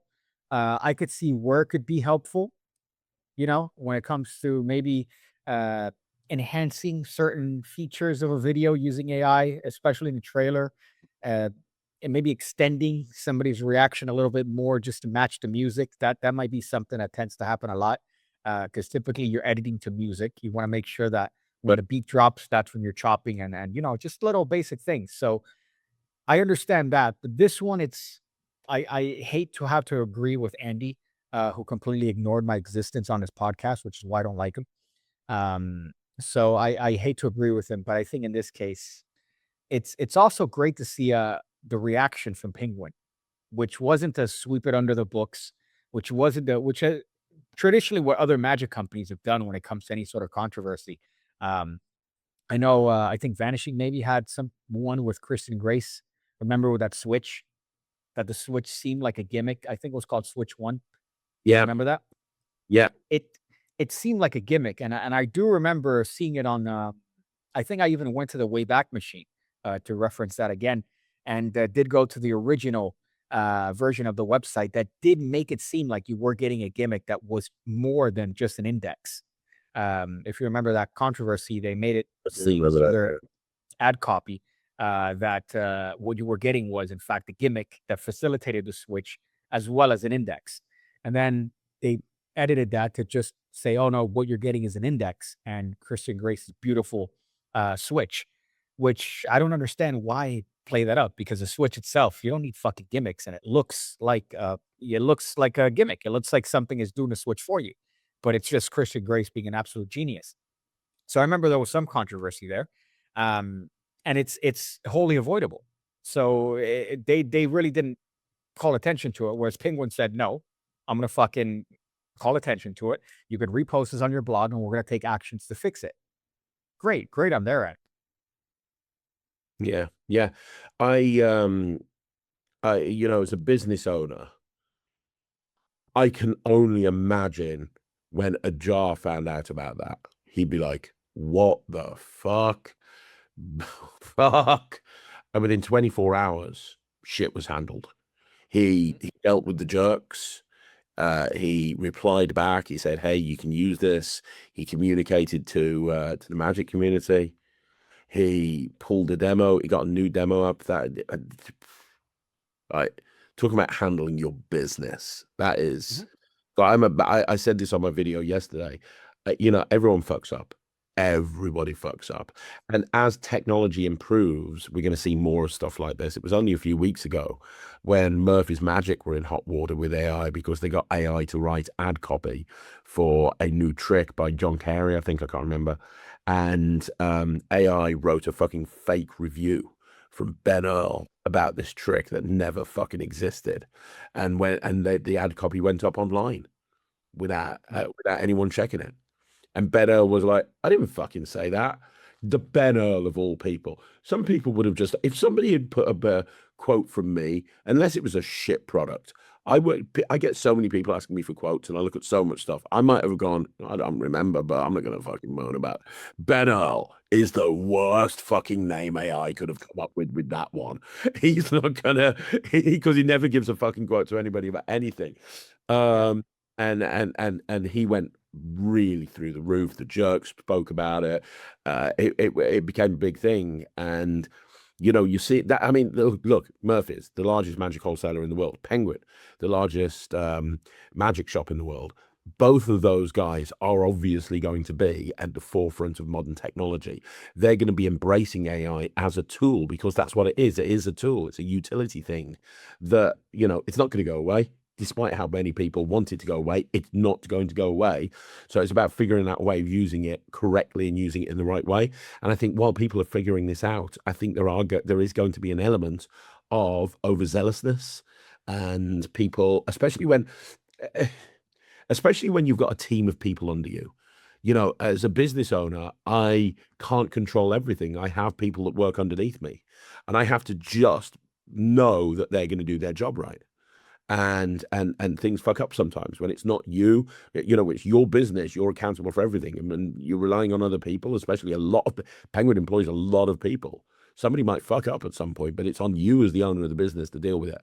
And I think that if you're embracing modern technology, which you have to, and you're constantly pushing forward, which we know Penguin want to, because look, they've just launched their new website. That didn't happen overnight. I bet they've been working on that for a while. That there's going to be times where things like this are going to happen, and it's really more about how you deal with it when it does. But in terms of faking AI reactions to a magic trailer, fuck that shit. No, we can't go down that route. That's let me give you a scenario, right, that I was in. And what I would have done, I think, had I had access to this sort of technology. So when Peter was down here for the psychic survival kit, which is hysterical, that I'm still aggressively grinding on that. We were shooting some stuff at a bar, and we have a limited time because Peter's gonna leave, and we have to do other stuff. So we recorded him at a bar locally here in Miami, and we were shooting this effect, this psychometry. What's it called? Fuck me, dude. The classic one, graphology. I know that we had a magician's graphology. Yeah, but that's based on something else by Larry Becker. You're talking about Sneak Thief. Sneak Thief. There you go. Right. So we're shooting a Sneak Thief, and two of the three participants, unbelievable reactions. They were engaged the entire time. The other person was a sort of woman who was like not giving a shit, sort of like offhandedly looking aside. Just so Peter was really having it where he was sort of, if we even should show that video, because again, these two people are reacting well, they're engaged, and this other lady is not. So could I have salvaged the footage, which we ended up putting out, by the way, regardless? Could we have salvaged the footage by maybe either removing her to some capacity, or maybe changing her so she's a little bit more engaged to make it seem like what would be an ideal presentation of this? And yeah, you want to show what actually happens in the real world, which is why we ultimately chose to show that video. But me, as an editor, I fucking hate that, because if we're shooting this, obviously we didn't get a lot of time to shoot as much as we wanted, especially in a situation like that. So we didn't have cutting room floor material. We just had that and some other bits and byplay. So I would have preferred, let me just edit this bitch to some capacity, whether that's altering her face or taking her out altogether through, some means of probably AI, just to do it simply and not having to go in there and fucking rotoscope her. So I would have much preferred to have that, right, to maybe make the video look better in a cinematography sort of way, just to make sure that everything's copacetic. Would that be shitty? I think so, because at the end of the day, we're not cinematographers. We're putting out fucking magic trailers. So, when you're talking about cinematography, you're talking about the people are paying to watch a movie. You're getting the aesthetics of the film right, because they're paying for that experience in that theater to watch that film, and every little moment matters because that's what they're paying their money for. When it comes to magic, they're not paying their money to see the performances. Really, the performances are there to show how this works in the real world. They're paying their money for the product and for the teaching of how to do the product. And the live performances are there for them to study to see how to do this in the real world correctly. And again, what I would do in that situation is if I was using that footage, I would paint it red. So if that's the only footage that I had and I had no other footage, I'd do two versions of it. I'd have a section on the project and I'd be like, right, okay, we're going to show you a video right now, seeing this trick in action. Then you're going to see another version of it. You're going to see exactly the same thing, but you're going to have Pete Turner doing a commentary over the top. And he's going to talk. So funny. That's exactly what we did. Yeah. And then Pete can turn around and he can say, well, you see, this person's not very engaged. Well, I didn't, because of that, and because I was aware of that, you notice I'm focusing on these people over here. And now that whole thing becomes a learning experience. That's so funny because that's exactly what we fucking did for that, which is hysterical that you brought that up. But for me, it's just I as much as you might not think it, but I'm a perfectionist. I hate it when things don't fucking are right. Even the fucking camera drives me up a wall because I spend time in this shit, and the last thing I want is for this thing to keep fucking disconnecting. And so I'll go and I'll spend 3 hours trying to figure out why it happens. Like just like a fucking what do you call this? A savant. So I'm a perfectionist when it comes to a lot of stuff. So for me, is that it wasn't copacetic.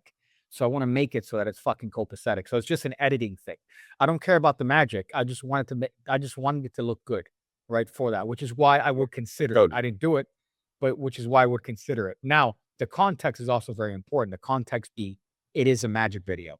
It is a performance. We want to show what it's like in the real world. And in the real world, you're gonna have fucking issues. Now, in a magic trailer, right? Is it disingenuous? Because you're cutting all the stuff that's bad anyways. You're hyping the trick, you're showing it in its best light.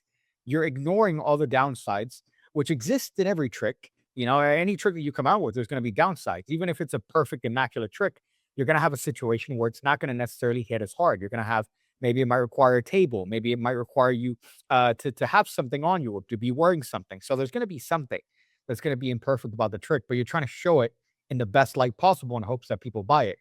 So is enhancing a reaction? I mean, I don't know. It's the same thing as cutting all the bad ones. It's the same thing as cropping in maybe to avoid something else out of the frame that might not make the trick look as good. So Yeah.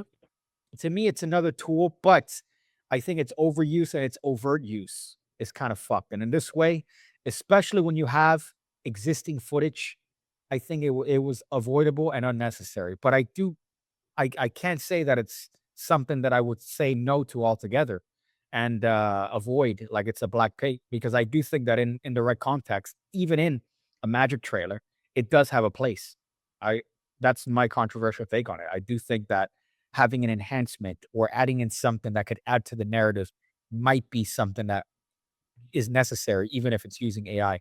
I know that you probably disagree with that completely, but just as an editor, that's what I would think. But in this case, I do think it was avoidable, and I do think that it was unnecessary. But there probably could be a time when it's necessary.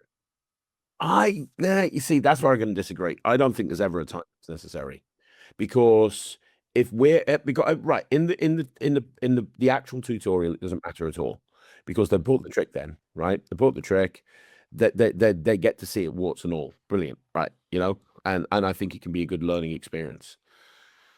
In the trailer, I don't think there's ever a situation ever when a trailer should have any live performance edited. I'm fine with AI transitioning and doing all of that fancy shit and all of that stuff to make it look cool. I'm also fine with AI making mundane tasks easier to do. I'm totally cool with all of that.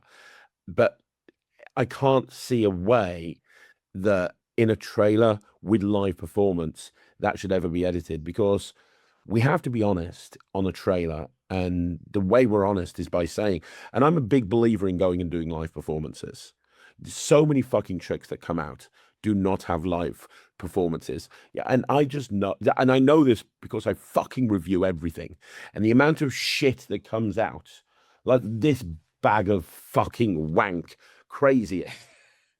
They're the fucking worst fucking company in the world, as far as I'm concerned. Check it out.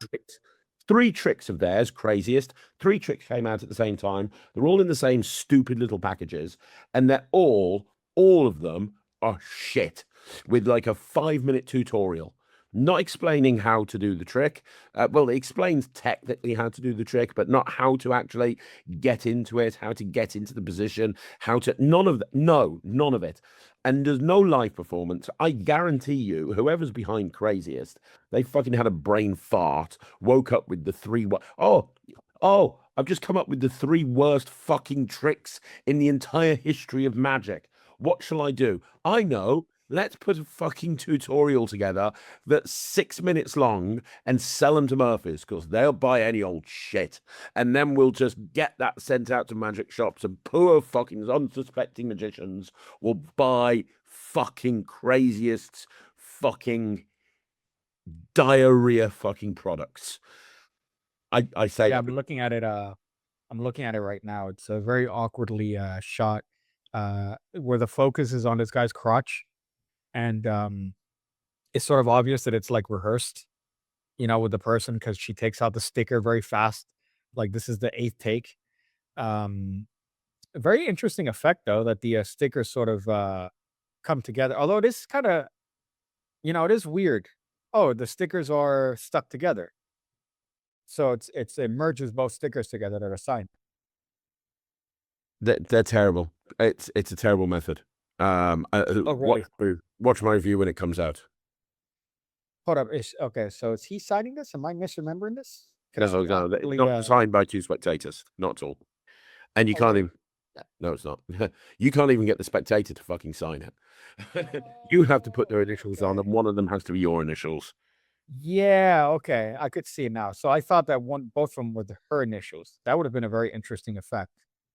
No, Yeah. then he does. I have a rant on a very virgin-y rant on the Erdnase color change, which is what I imagine is happening here. It's a very virginal rant in that I hate it. I hate watching it. I hate seeing it. I don't think anybody could ever do it correctly, and that's including me, because I know people have tried their best to cover that first action of like, oh, if you just roll it, it covers this overt pushing of the card, right? I know it's a very virgin-y rant, but I don't know. This action right here, I never liked it. I think there's so many better changes that you could do. That was awful. But let's see if oh my god, I keep changing them to fucking like that. That would be a lot better to me than fucking this thing. And even if you do it where I would say is like right, like that, which I guess covers up that pushing a little bit better, there's always a weird sort of mechanical thing. I don't know. It's a little rant. It's a I quite like the Erdnase change. yeah, Right. I know. You're a big fan. I've seen you oh, where'd it go? Where'd it go? Oh well, the best way to use it is, have you ever seen Dowden's have you ever seen Matthew J. Dowden's Erdnase Steel? Yeah, dude. Another fuck that he just steals a card in like palm. Yeah, but hides the back. So if you've got like a red backed card and you Yeah. put it on top of the deck, so you can force that, and you can do you can do a double turnover, show that card, have them sign it, and it's this beautiful moment of just, look, I'm going to leave that card sticking out the deck, and I'm just going to Oh my cut it God. into the middle, and now Yeah. you've stolen the card and you've hidden the fact that it's got a red back. For me, because that eliminates everything you're talking about, because you're openly pushing it forward and doing the steal in order to bury it down in the middle. Yeah, that's such a good fucking head. That's the third time you mentioned Matthew Dowden in the context of me being in this podcast, where he just released, I think, one of the best takes on Magic and walk around, and he just fucking disappeared. He just said, "Fuck it, I'm just dropping this die." Disappeared. He's Yeah, disappeared from Magic per se, like releasing products is what I meant. yeah. Like Yeah. He became a movie star on Hallmark. Yeah. We mentioned that. You mentioned that. You know, the other one is do you remember this Mark Genest that he came out with Yeah. balloon, right? Yeah, he's disappeared off the face of the planet. But he had and he produced, I think, one of the best videos in Magic, which is Miracles While You Wait. It's a great that chapstick trick. Billu. Yeah. Oh, every single one of those tricks is an absolute banger, 100% worker, each and every single one of those tricks. And he just said, bye. I'm going to release one of the best parts. By the way, shot in like the mid 2000s, Yeah. production level quality. It looks like a fucking show you would see on the Travel Network. And just said, bye, I'm gone. Goodbye. And he has that number 2 pencil. He had that jigger trick, right? Yeah, it had magic card as well. Yeah. Wow. A very third credit card designed to have lots of tricks built into it. Unbelievable. And he just said, bye-bye. I'm good.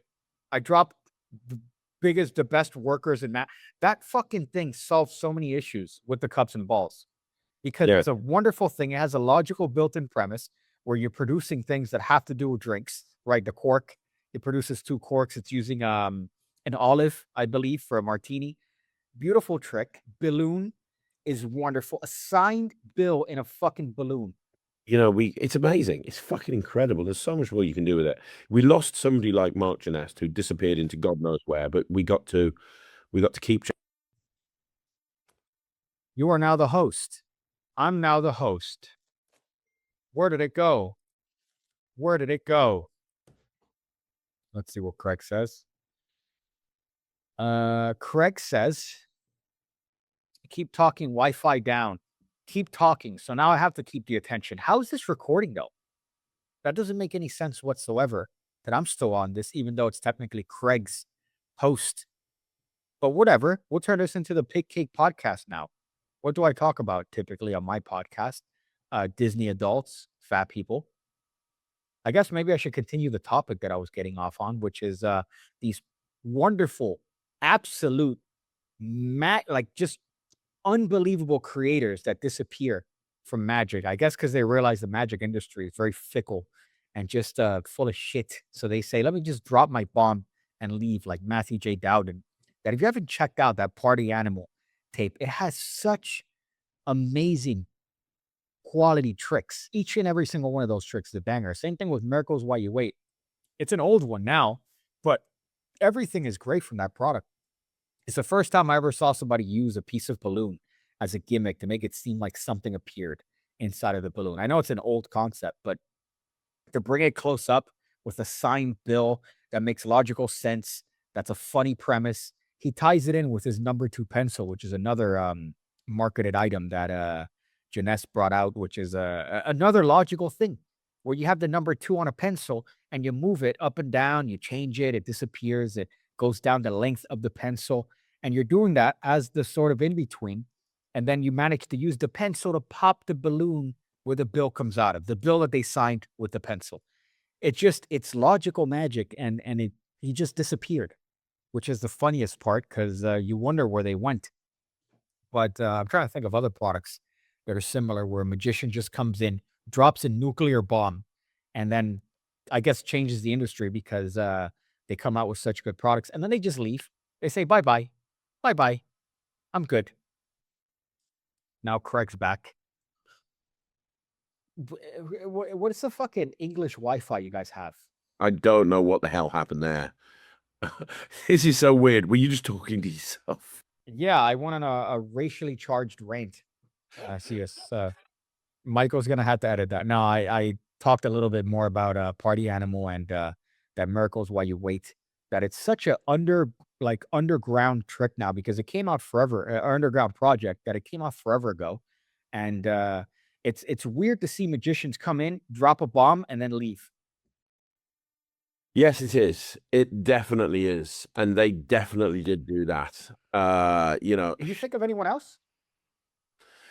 Wayne Houchin has vanished off the face of the earth.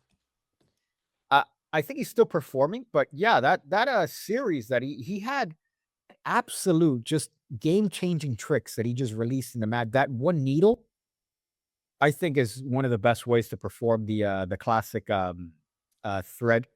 Uh, Amazing. Fucking the eye thing, which people perform to this day, where you pull the thread from your eye, the sinful, which I know Chris Angel completely fucking shat on that with his ham-fisted handling. But to do like a signed coin in fucking Kang that's practical, doesn't require any fucking gimmicks whatsoever, completely impromptu. So he just came out. I think he just said, fuck it. I came out with such good shit. Suck my balls. I'm not gonna keep putting shit out. Yeah, I think you're right. He's yeah. I know he turned up at the London Magic Convention a couple of years ago, but he's disappeared again since then. It happens quite a lot. Magicians disappear, you know. They just go. I don't know where they go. They just, sometimes the light shines brightly and then they disappear into nothingness. It's a shitty industry. So you could imagine why. Imagine if you fucking put something out, you're dealing with the, behind the scenes shit. There's a lot of stuff that people don't really see or aware of that you're just dealing with as somebody who's producing content. So you just say, fuck it. I'm not gonna put the effort for these fucks to have the shit. But man, I'd love to see another thing by Mark Janest. I'd love to see that. Yeah, he was, and if anyone's listening to this and you haven't actually checked out that, I think you can get it as a download from Penguin. Mhm. Yeah, yeah. I think they converted it. It was what I was saying the other day. I wish that whoever bought LNL would just show the behind the scenes, because there has to be footage of like Tommy Wonder ripping darts, just fucking talking to Frank from LNL Publishing, the audience member, all those strippers and stuff. There has to be like weird videos of, I don't know, Max Maven fucking meditating, fucking Jeff McBride in a room with rainbow streamers, just fucking preparing himself for the performance. And there has to be so much stuff that was like cutting room floor that I think a lot of magicians would appreciate. And if they own that and they have all the tapes, why not digitize that? It's a free product. Yeah, Like, not as a free product, but it's a free thing. You already have the video. You don't have to produce anything. Just have an editor put it together. I'll fucking do it, dude. Give me access to those shits. I'll be there again, blowing loads, watching all this behind the scenes videos of these magicians. Richard Osterlin. I know that in a couple of those LNL publishing tapes, they had like videos of them performing in different places, like in a kitchen, in like a little Yep. bar setting. Fuck, that'd be phenomenal to see what these absolute, giants in our industry perform to warm up an audience. I'd love to see that rather than what the sanitized version that you saw in the fucking actual tape. So I would pay fucking top dollar for that. Yeah, so would I. That'd be amazing. That'd be really, really good. Murphy's has that footage because when they bought, they literally just got all of the physical reels, everything, as well as all the digitalized stuff. They got all the they've got fucking half of their warehouse is full of all of that shit, man. Fucking Austin. All right, hit me up. Send me the video. I'll fucking pro bono that motherfucker. I'll chop it up, edit it, fucking give it to you guys just to fucking be able to see it. Just to be able to see those videos would be enough for me to be like, yeah, I'll do this for free just to edit that shit. That's how much of a virgin I am when it comes to it. That I prefer like the stuff that Louis Falanga was like, you know what, fuck this. I don't want people to see this. I'd thrive on the cutting room floor bits. That's what I would fucking love to watch. But alas, I think it's a pipe dream. Here's a question for you. Talking about L&L, where do you see the magic industry over the next 5 years going from a retail point of view? And let me preface that with what I'm talking about. So we all know way back in the day, it was catalogs. Yes, boys and girls, before the internet, it was catalogs, and I'm old enough to remember that shit. Where you think it's a bad thing now, where you watch a fucking trailer and you wonder whether that girl has had a half a second expression changed.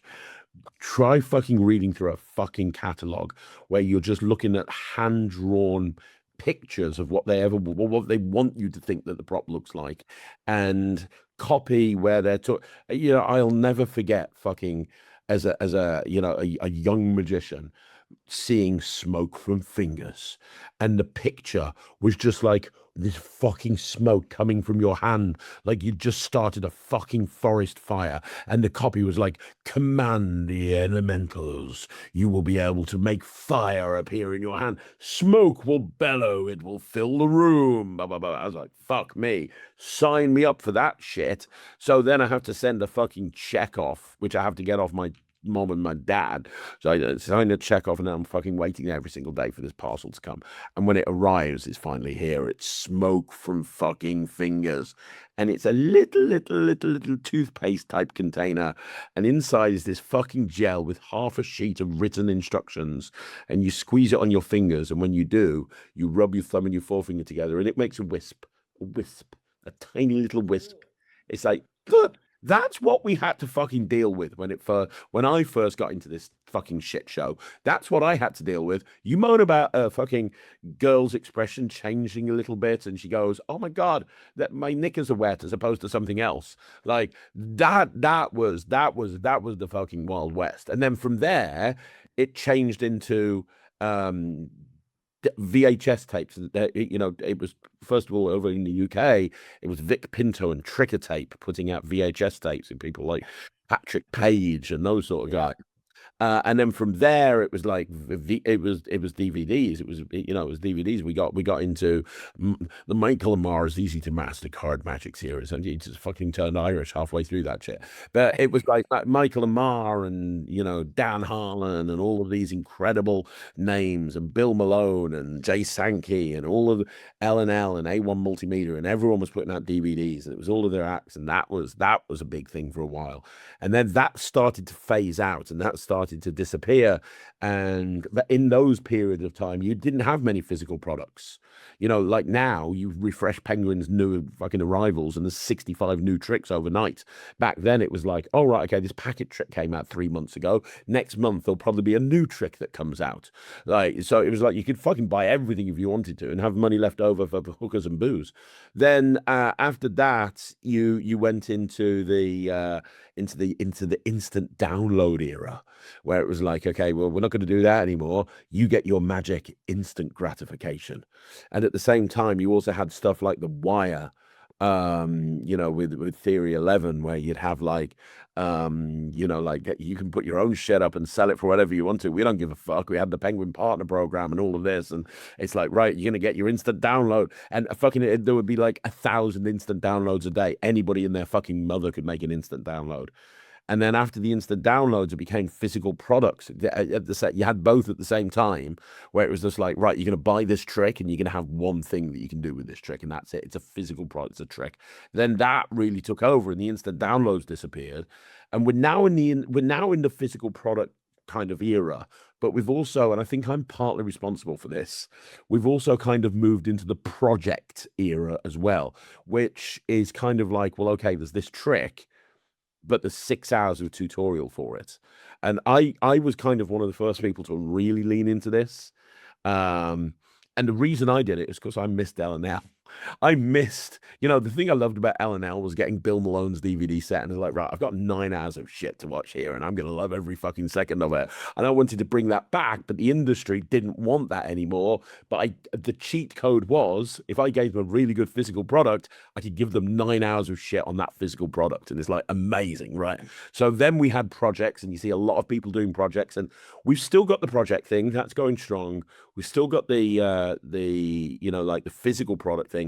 Your odd instant download comes out here and there, but they're nowhere near the impact that they were like 5, 6, 7, 8, 9, 10 years ago. Every few years it changes.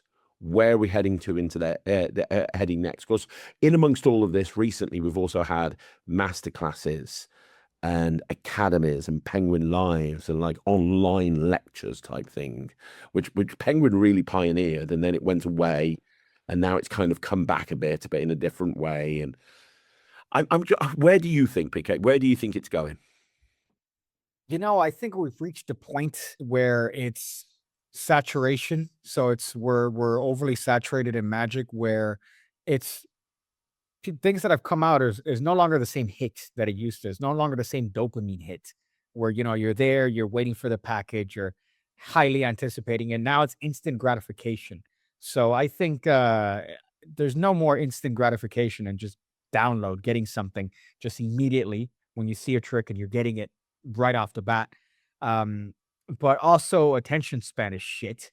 So with fucking short form content, I hope that somehow people don't figure out how to monetize short form content, because then we're fucked.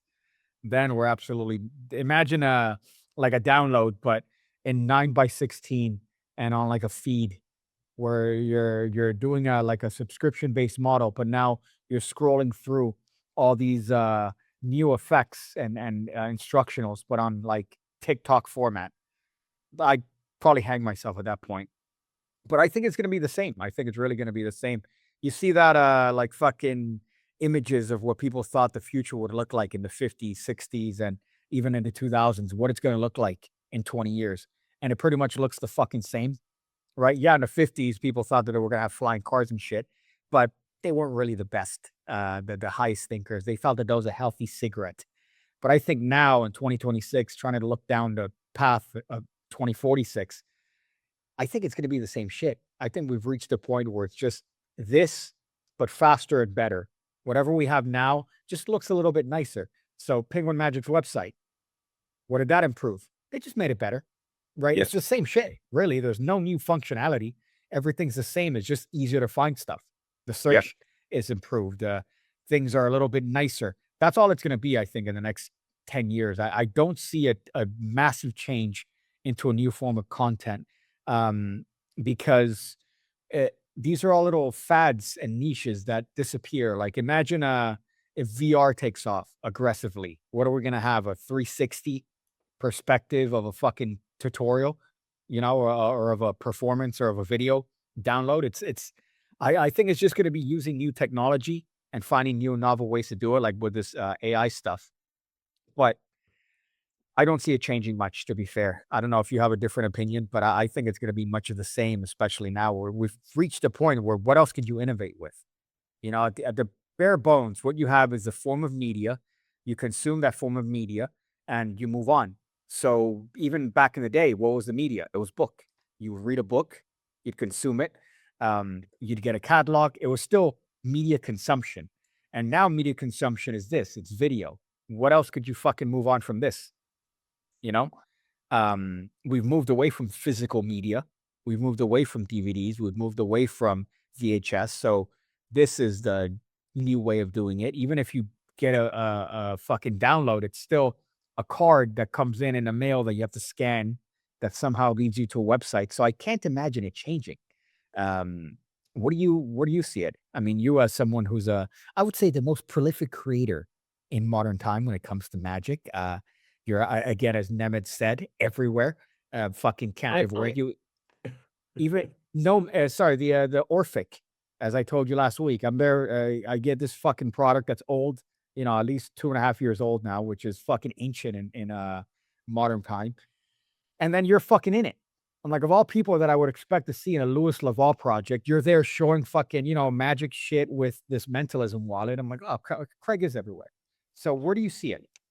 I feel like I'm a bit of a dinosaur sometimes, to be perfectly honest. And the reason I do is because, everyone says to me, "Oh, you're going to bring an app out. When are you going to bring an app out? You're going to bring an app out now." And there's very few apps that I use. I mean, some of Lloyd's stuff I use. There's a couple of others I use. I very much like that new Mosaic. But I think that a lot of stuff, I think that the community, and I don't know, I'm not saying this is a good thing or a bad thing. I think it's just a thing. I think that at the moment, there's a big emphasis on electronics now more than ever. Like I went to a lecture the other day, and there was somebody I met. He was a really good guy. I've known him for years. Hadn't seen him for a long time. And when I knew him, he was a kids entertainer, really good kids entertainer. And he said to me, "I don't really do kids entertainment now. I do full-time close-up magic, and I'm really busy." And I was like, "Oh, that's great. Yeah, like, what close-up magic do you do?" And pretty much everything that he showed me was electronics. He was like, "Oh, let me show you this trick." And he's like, "Take out your calculator, I put a 4-digit number in there, put it down. Now write this in this pad. Look at the calculator, and I'm like, it's really clever and shit. Like, but you can become a full-time mentalist, stroke magician, stroke performer, with just spending a few thousand with Illuminati and Peter. You can fucking, because none of that shit requires skill. It just requires money and fucking batteries. That's what it fucking requires. Money and batteries. That's all you need to be a professional magician now. Money and fucking batteries, and the personality. And I don't know whether I love that or not, because for me, I came from an era where magic is, yeah, I love sleight of hand. I love learning new techniques. I love, I love just sitting down with fucking, look at me, I'm sitting here. I've got fucking decks of cards. I've got coins. I've got fucking random little coins made out of sponge, whatever. Love sticker. Yeah. You have love sticker. I got shit everywhere. I've got all of the, I'm sitting here and I've got all of this fucking shit that I've even got these. I'm even working with invisible thread at the moment. And if you want to work with invisible thread, I suggest that you buy ties. Wow. Magic. Possibly Yeah, look at best that. way to float something. And they just tie around your wrist like a It's a circle of elastic. circle of elastic. Yeah, but it's tied together. The point is it's tied. But I'm a constant. Editor's note, edit that out. And he Michael. fucking won't. He fucking won't. But no, in all seriousness, it's I just love fiddling with stuff, and I think that a lot of people come into magic these days, and the passion for learning new moves has kind of gone a little bit. Like, I love just sitting there reading a new book, and I love sitting there learning a technique that I will never fucking use, but I just like learning that technique because I can then go, look what I can do, and I'll probably never fucking use it. And I see a lot of people coming into magic these days, and maybe it's because of the infrastructure or the way that the community is built or something.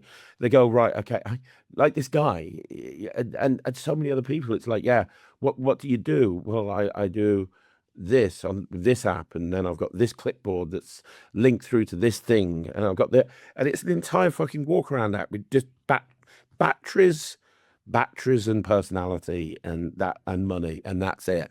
And I don't necessarily like that. Yeah, I get it. And I'm a big believer that anybody should come into magic. You don't have to be skillful. You don't have to be anybody can be a magician. And I firmly believe that. It's why I'm such a big believer in teaching on YouTube, because I really believe that that's a great way for people to get into it. But I just wish that more people, we talked about Jay Sankey earlier. I was joking about Jay Sankey. I used to fucking, I still do love sitting down and just watching Jay shit, and just super practical stuff. And it's like, oh, that's clever. I want to do that. I want to do that. I want to do that. I want to do that. I've met magicians who have all of their batteries and their pads and their technology, and they don't ever practice. They don't put new stuff into their act. They do, but it's when an update comes to their fucking pad, or they buy another pad, or they buy something else. Like, I was speaking to a friend of mine, and he's like, I just saw an advert from Illuminati. They've got 8 new things coming out at Magic Live, and it does this, and it does this, and it does this. And he's like, oh, I've got to tell you about this new thing. Have you watched the advert? Have you seen the email from Illuminati? I'm like, no, because if I found myself and they're mailing this, I'm probably fucking old yeller myself in the back garden. Why? What's their fucking email? What does it fucking say? What's the email? Oh, well, what you can do is you can take a wallet, and you can put a wallet on a table, and then you can have somebody name a card, and you can then, there's a remote control, and you input the card, and then you open up your wallet, and inside is the card that they've named, because it's e-ink, and it makes the card appear as if it's inside the fucking wallet. And he's like, I'm gonna buy it at Magic Live. I need to be able to have someone name a card and have it appear in a wallet. That's a game changer. I'm like, Is it? Is it really? Is it a fucking game changer? Is it a fucking game?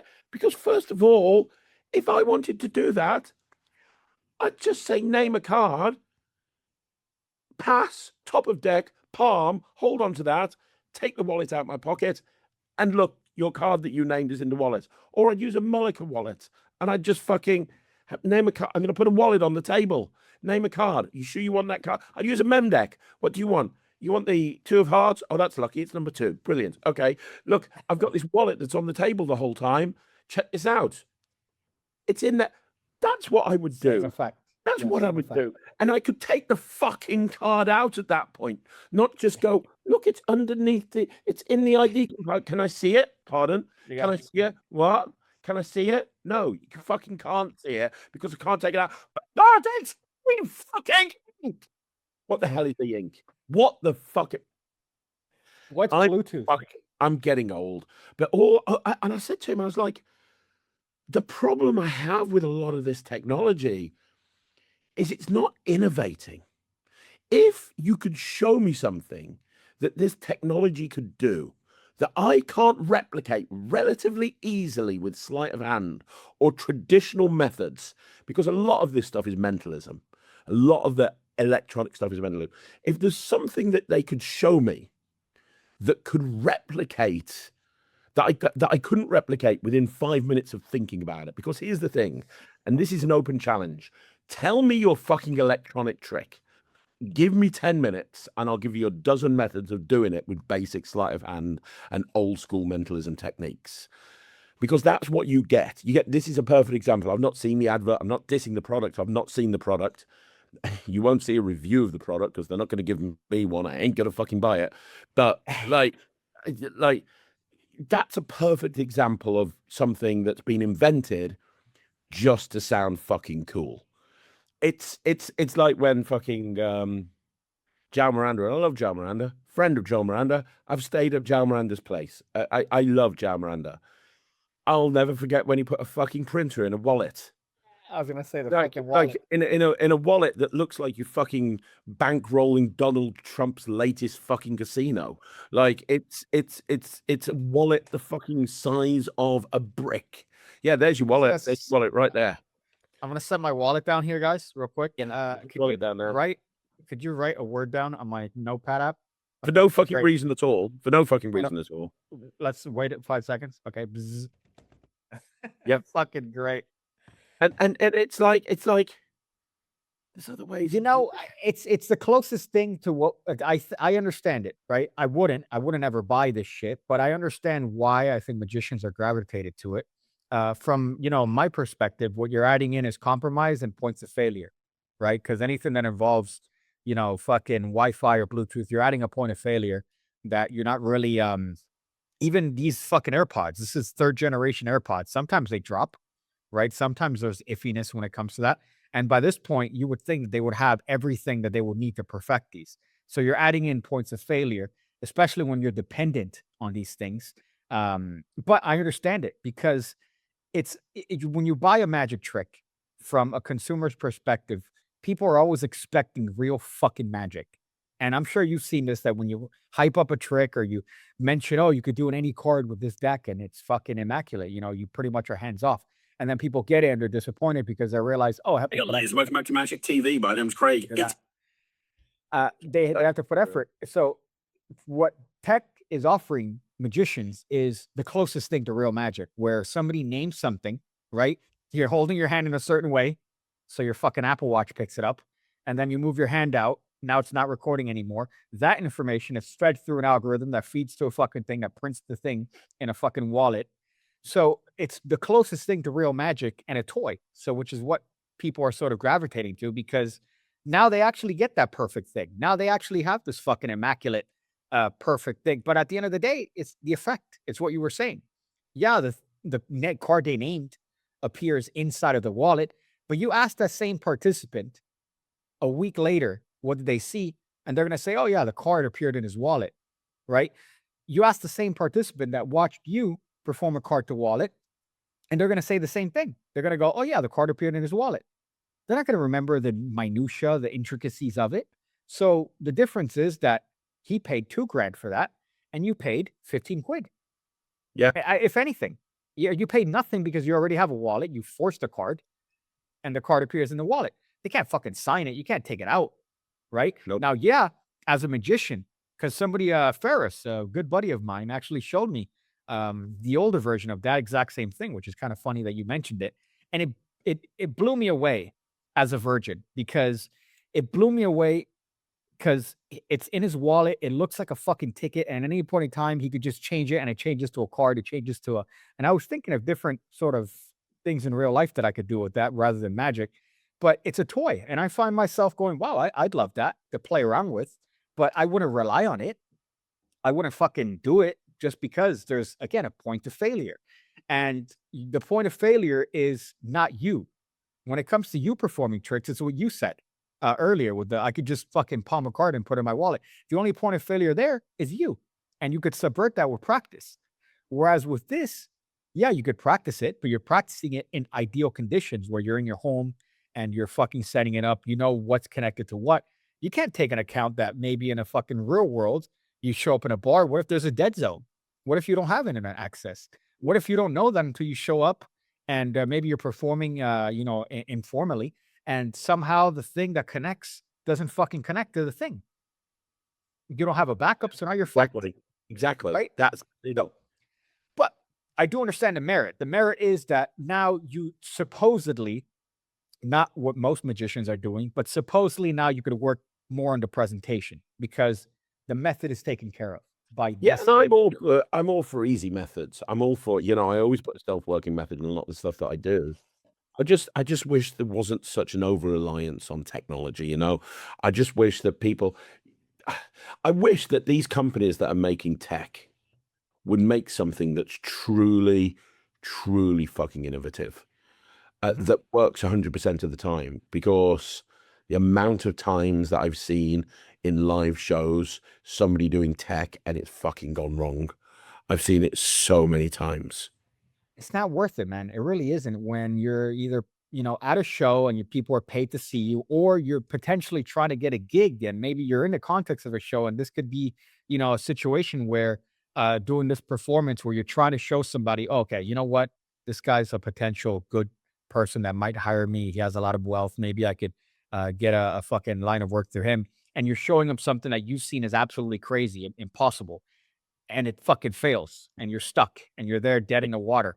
And it's no fault of you because you fucking, again, if it's a fault of you, maybe they catch the palm, whatever, practice more. But when it comes to this, you can't take into account all the factors when it comes to technology, when it comes to Bluetooth connections, and when it comes to Wi-Fi, and when it comes to internet connectivity. You can't fucking take into account all that shit, right? And even if you dig, there's still a chance that it might fail, because what if, for example, I'm on a beta software for iOS 27, right? Because I'm an absolute virgin nerd. So what's to say that maybe somebody borrows my phone and they try to maybe connect to it? Maybe, I'm going to write a prediction on your phone, and they connect to, whatever means. And it doesn't work because you didn't take into account that now my beta software doesn't work with your version of whatever app you're using or whatever system you have on. So there's so many factors that affect that. But again, the point should be to make the effect more clear to the audience. And that's not the case, because now it pretty much, the method is the effect. Which is something I'll talk about a lot in the Pig Cake Magic Academy. But it's Sign up for just £5 a month. 10, I raise it. But yeah, still worth it. But the point is that you should be able now to have an influx of magicians that care more about the actual effect they're producing to the audience. Whereas it's become, at least from what I've seen anecdotally, which I completely butchered, but you know what I mean, where it's just, here's a piece of information that's very fairly done, and here's my prediction, or here's what I wrote down, and there's no effect visible other than you have something, you have a piece of information. I'm going to reveal to you that piece of information in a way that's very, very fair. Where's the effect? What are they getting? Right? There's no this. Whereas that's the point of technology. It's to make the method easy, so now you can work on the presentation. Now you could actually make something of it. I was watching a Max Maven video that he did with Luis de Matos. I think it was called Kayfabe, funnily enough, where he actually talks about fucking wrestling. Which is Max Maven used to be a big wrestling fan. I could see why he loves a bunch of oily, hot guys, you know, a muscular wrestler. I can see why Max Maven, Phil Goldstein would love that in particular. But it does have a lot of crossover to what we're doing. And it is a very valid argument to make about the idea of kayfabe. And, you know, that wrestlers wouldn't even travel with each other if they were a good guy and the other guy was a bad guy. And, you know, mentalists are trying to keep on, like Oz Perlman, I think, was on the fringe of kayfabe, where he's keeping to his concept of mentalism and trying to be this physiological reader as opposed to a magician. But you see the downside with that if you get caught, you're fucked, you know? But the point being that he had an effect in this project where the method is done immediately. Like the method is done just right off the bat. There's no need to, and the fucking performance takes another 10 minutes. Whereas the method is done in the first 30 seconds, then the performance starts. Whereas that should be the case with the tech. It should fucking facilitate the effect, which is not happening. What's happening is, okay, this is easy to get now. I'm going to reveal the information as fast as possible. No, that's not the fucking effect. That shouldn't be the effect. Because then what's their logical solution? Their logical solution is probably going to be the answer, which is, oh yeah, it's probably an app. Which they'd be fucking right. They'd be fucking right. Yeah. Even if there's no tech visible and they go, oh yeah, but you know, there was a little bit of fishiness there. I always said, if it gets to the point where I have to fucking charge my shoes, that I'm just going to old yeller myself. And now we're getting to the point where I have to fucking charge well, I don't have to, but people are charging their fucking notepads. People are charging their wallets. Oh, my wallet has a charger. Got to go to a gig, got to stick a thumper in my sock, got to stick a thumper in my other sock, got a fucking pad in there. I've got a fucking special ring, which is fucking electronically activate fucking watch, which is onto 3 different phones in my pocket. I've got a special printer there. I've got a special printer hidden up my fucking anus. It's just a fucking... Oh, and I've got little readouts that I can palm and look. Oh, great, you know how to fucking palm. Well done, good job for you. Were you aware of the chess controversy from a couple of months back, or maybe a year back, with the thumper? No. So I hate chess. I know that it's a great thing to play, but I detest it. But they had a fucking guy. So Magnus Carlsen is, I think, the best chess player of all time. He's fucking crazy. Just supertism, but amazing chess player. And he played against this guy. I forgot what his name was. But he beat him very decisively, which he found to be very odd, just because the guy has a history of, you know, having cheated online and stuff like that. And people, the thing that came up was, because they check you thoroughly before you play the match, right? They thought that he had anal beads that were thumping him information, because he was playing so well that they thought, oh, maybe he has a fucking computer that's helping him. But how would he get that information if they checked him thoroughly? Oh, I know, anal thumper. So they thought that he had anal beads that somehow were queuing him on information for that. So who knows? That might be the next one, right? Oh, check me thoroughly. Make sure that I don't have any tech. Once lay people become aware of this shit, right? Oh, let me perform completely naked. I have nothing. Yeah. Meanwhile, I'm getting 2 vibrates. That's the 2 of spades. All right. I wonder why I'm having a fucking spontaneous orgasm while I'm fucking performing a feat of mentalism. Maybe they might think that that's the effect. I somehow, through my, you know, my jubilance, that's how I get a vision of your fucking playing card. Hey, it's going to be a product. You'll see it here soon. I'm going to have to wrap this up because it's just past 10. Anybody who was having a little bet as to whether Lloyd is here or not, he didn't fucking show up. In fact, Pig Cake, I think what we do, I've got a little song here that we play. It's a song that we might, whenever I miss Lloyd and I haven't seen him for a while, I play this song. It reminds me of him. I think because he hasn't been here this week, he'll be back next week. I think I'll just play this song for everybody. Hang on a minute. Let me just... when I started winning, got 1 minute. Hang on. I knew It's on YouTube, so I need to get past the... I need to get past all adverts. Right. Okay. Can you hear that, Pig Cake? I can hear it, yeah. Brilliant. This is just for anybody that's missed Lloyd. I try to live my life every day. Keep out of strife, Come what may, I try to do unto others as that haven't do to me. But it can't be done for everyone, and now it's plain to see. You are a cunt, a big fat stinking cunt. Say it ain't true, but I'm here to tell you you're a motherfucking cunt. You are a cunt, motherfucking cunt. Fuck you! Everybody knows from your head to toes you're a big fat stinking cunt. I try to be real nice, say it twice, be real nice, even though it is hard. What? Keep up this facade, and now I see, dearie me, what a hassle this will be. I'm out of luck, don't give a fuck, 'cause you're the cunt, not me. Why don't you go fuck yourself, dickhead? You are a cunt, a big fat stinking cunt.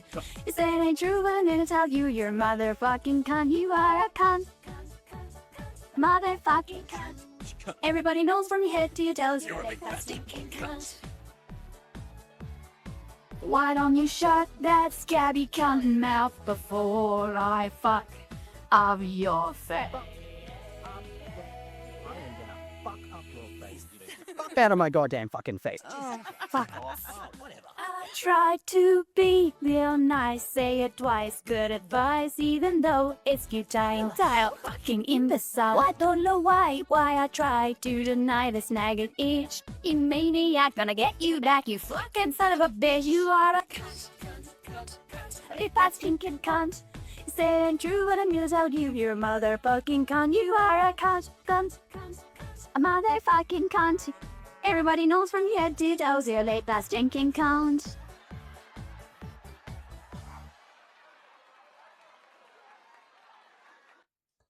There we go. I had a birthday. That's how long it took. That's for Lloyd. Fuck you, Lloyd. Get up next time and be here. What time is it with you? 4 o'clock, 5 o'clock in the morning now? 5:05 right now in the morning. 5:05. You're a trooper. Then real men come from Miami. Well, come from wherever the fuck you come from, and then head to Miami. But yeah, the man, the myth, the legend. We'll be back next week, hopefully with Lloyd, if he ever responds to our WhatsApps. However, thank you very much for joining us. Pig Cake. It's an incredible conversation. I always love it when it's just you and me. Say I love you, Lloyd. I love you, Craig. I love you, Craig. Love you too, bro. And remember, in lieu of Lloyd not being here, we all hope that you have a really, really shit week, you cunts. And don't fuck kids. I think that's how we wrap it up, right? Yeah, even if they're hot, don't fuck them. Exactly. We'll be back next week. Until then, follow us on all of the different platforms where we will completely fucking ignore you. And we'll be back next week. I'm Craig. This is Pig Cake. See you again next week, right here on the Magic Podcast. We apologize for disrupting your normal daily schedule. You may now relax, tuck your deck back in, and resume your regular day-to-day life. Remember to subscribe to be notified the moment each new episode goes live every Wednesday. And join our Facebook group to continue the conversation. The link is in the description to this podcast. Thank you for listening to The Magic Podcast.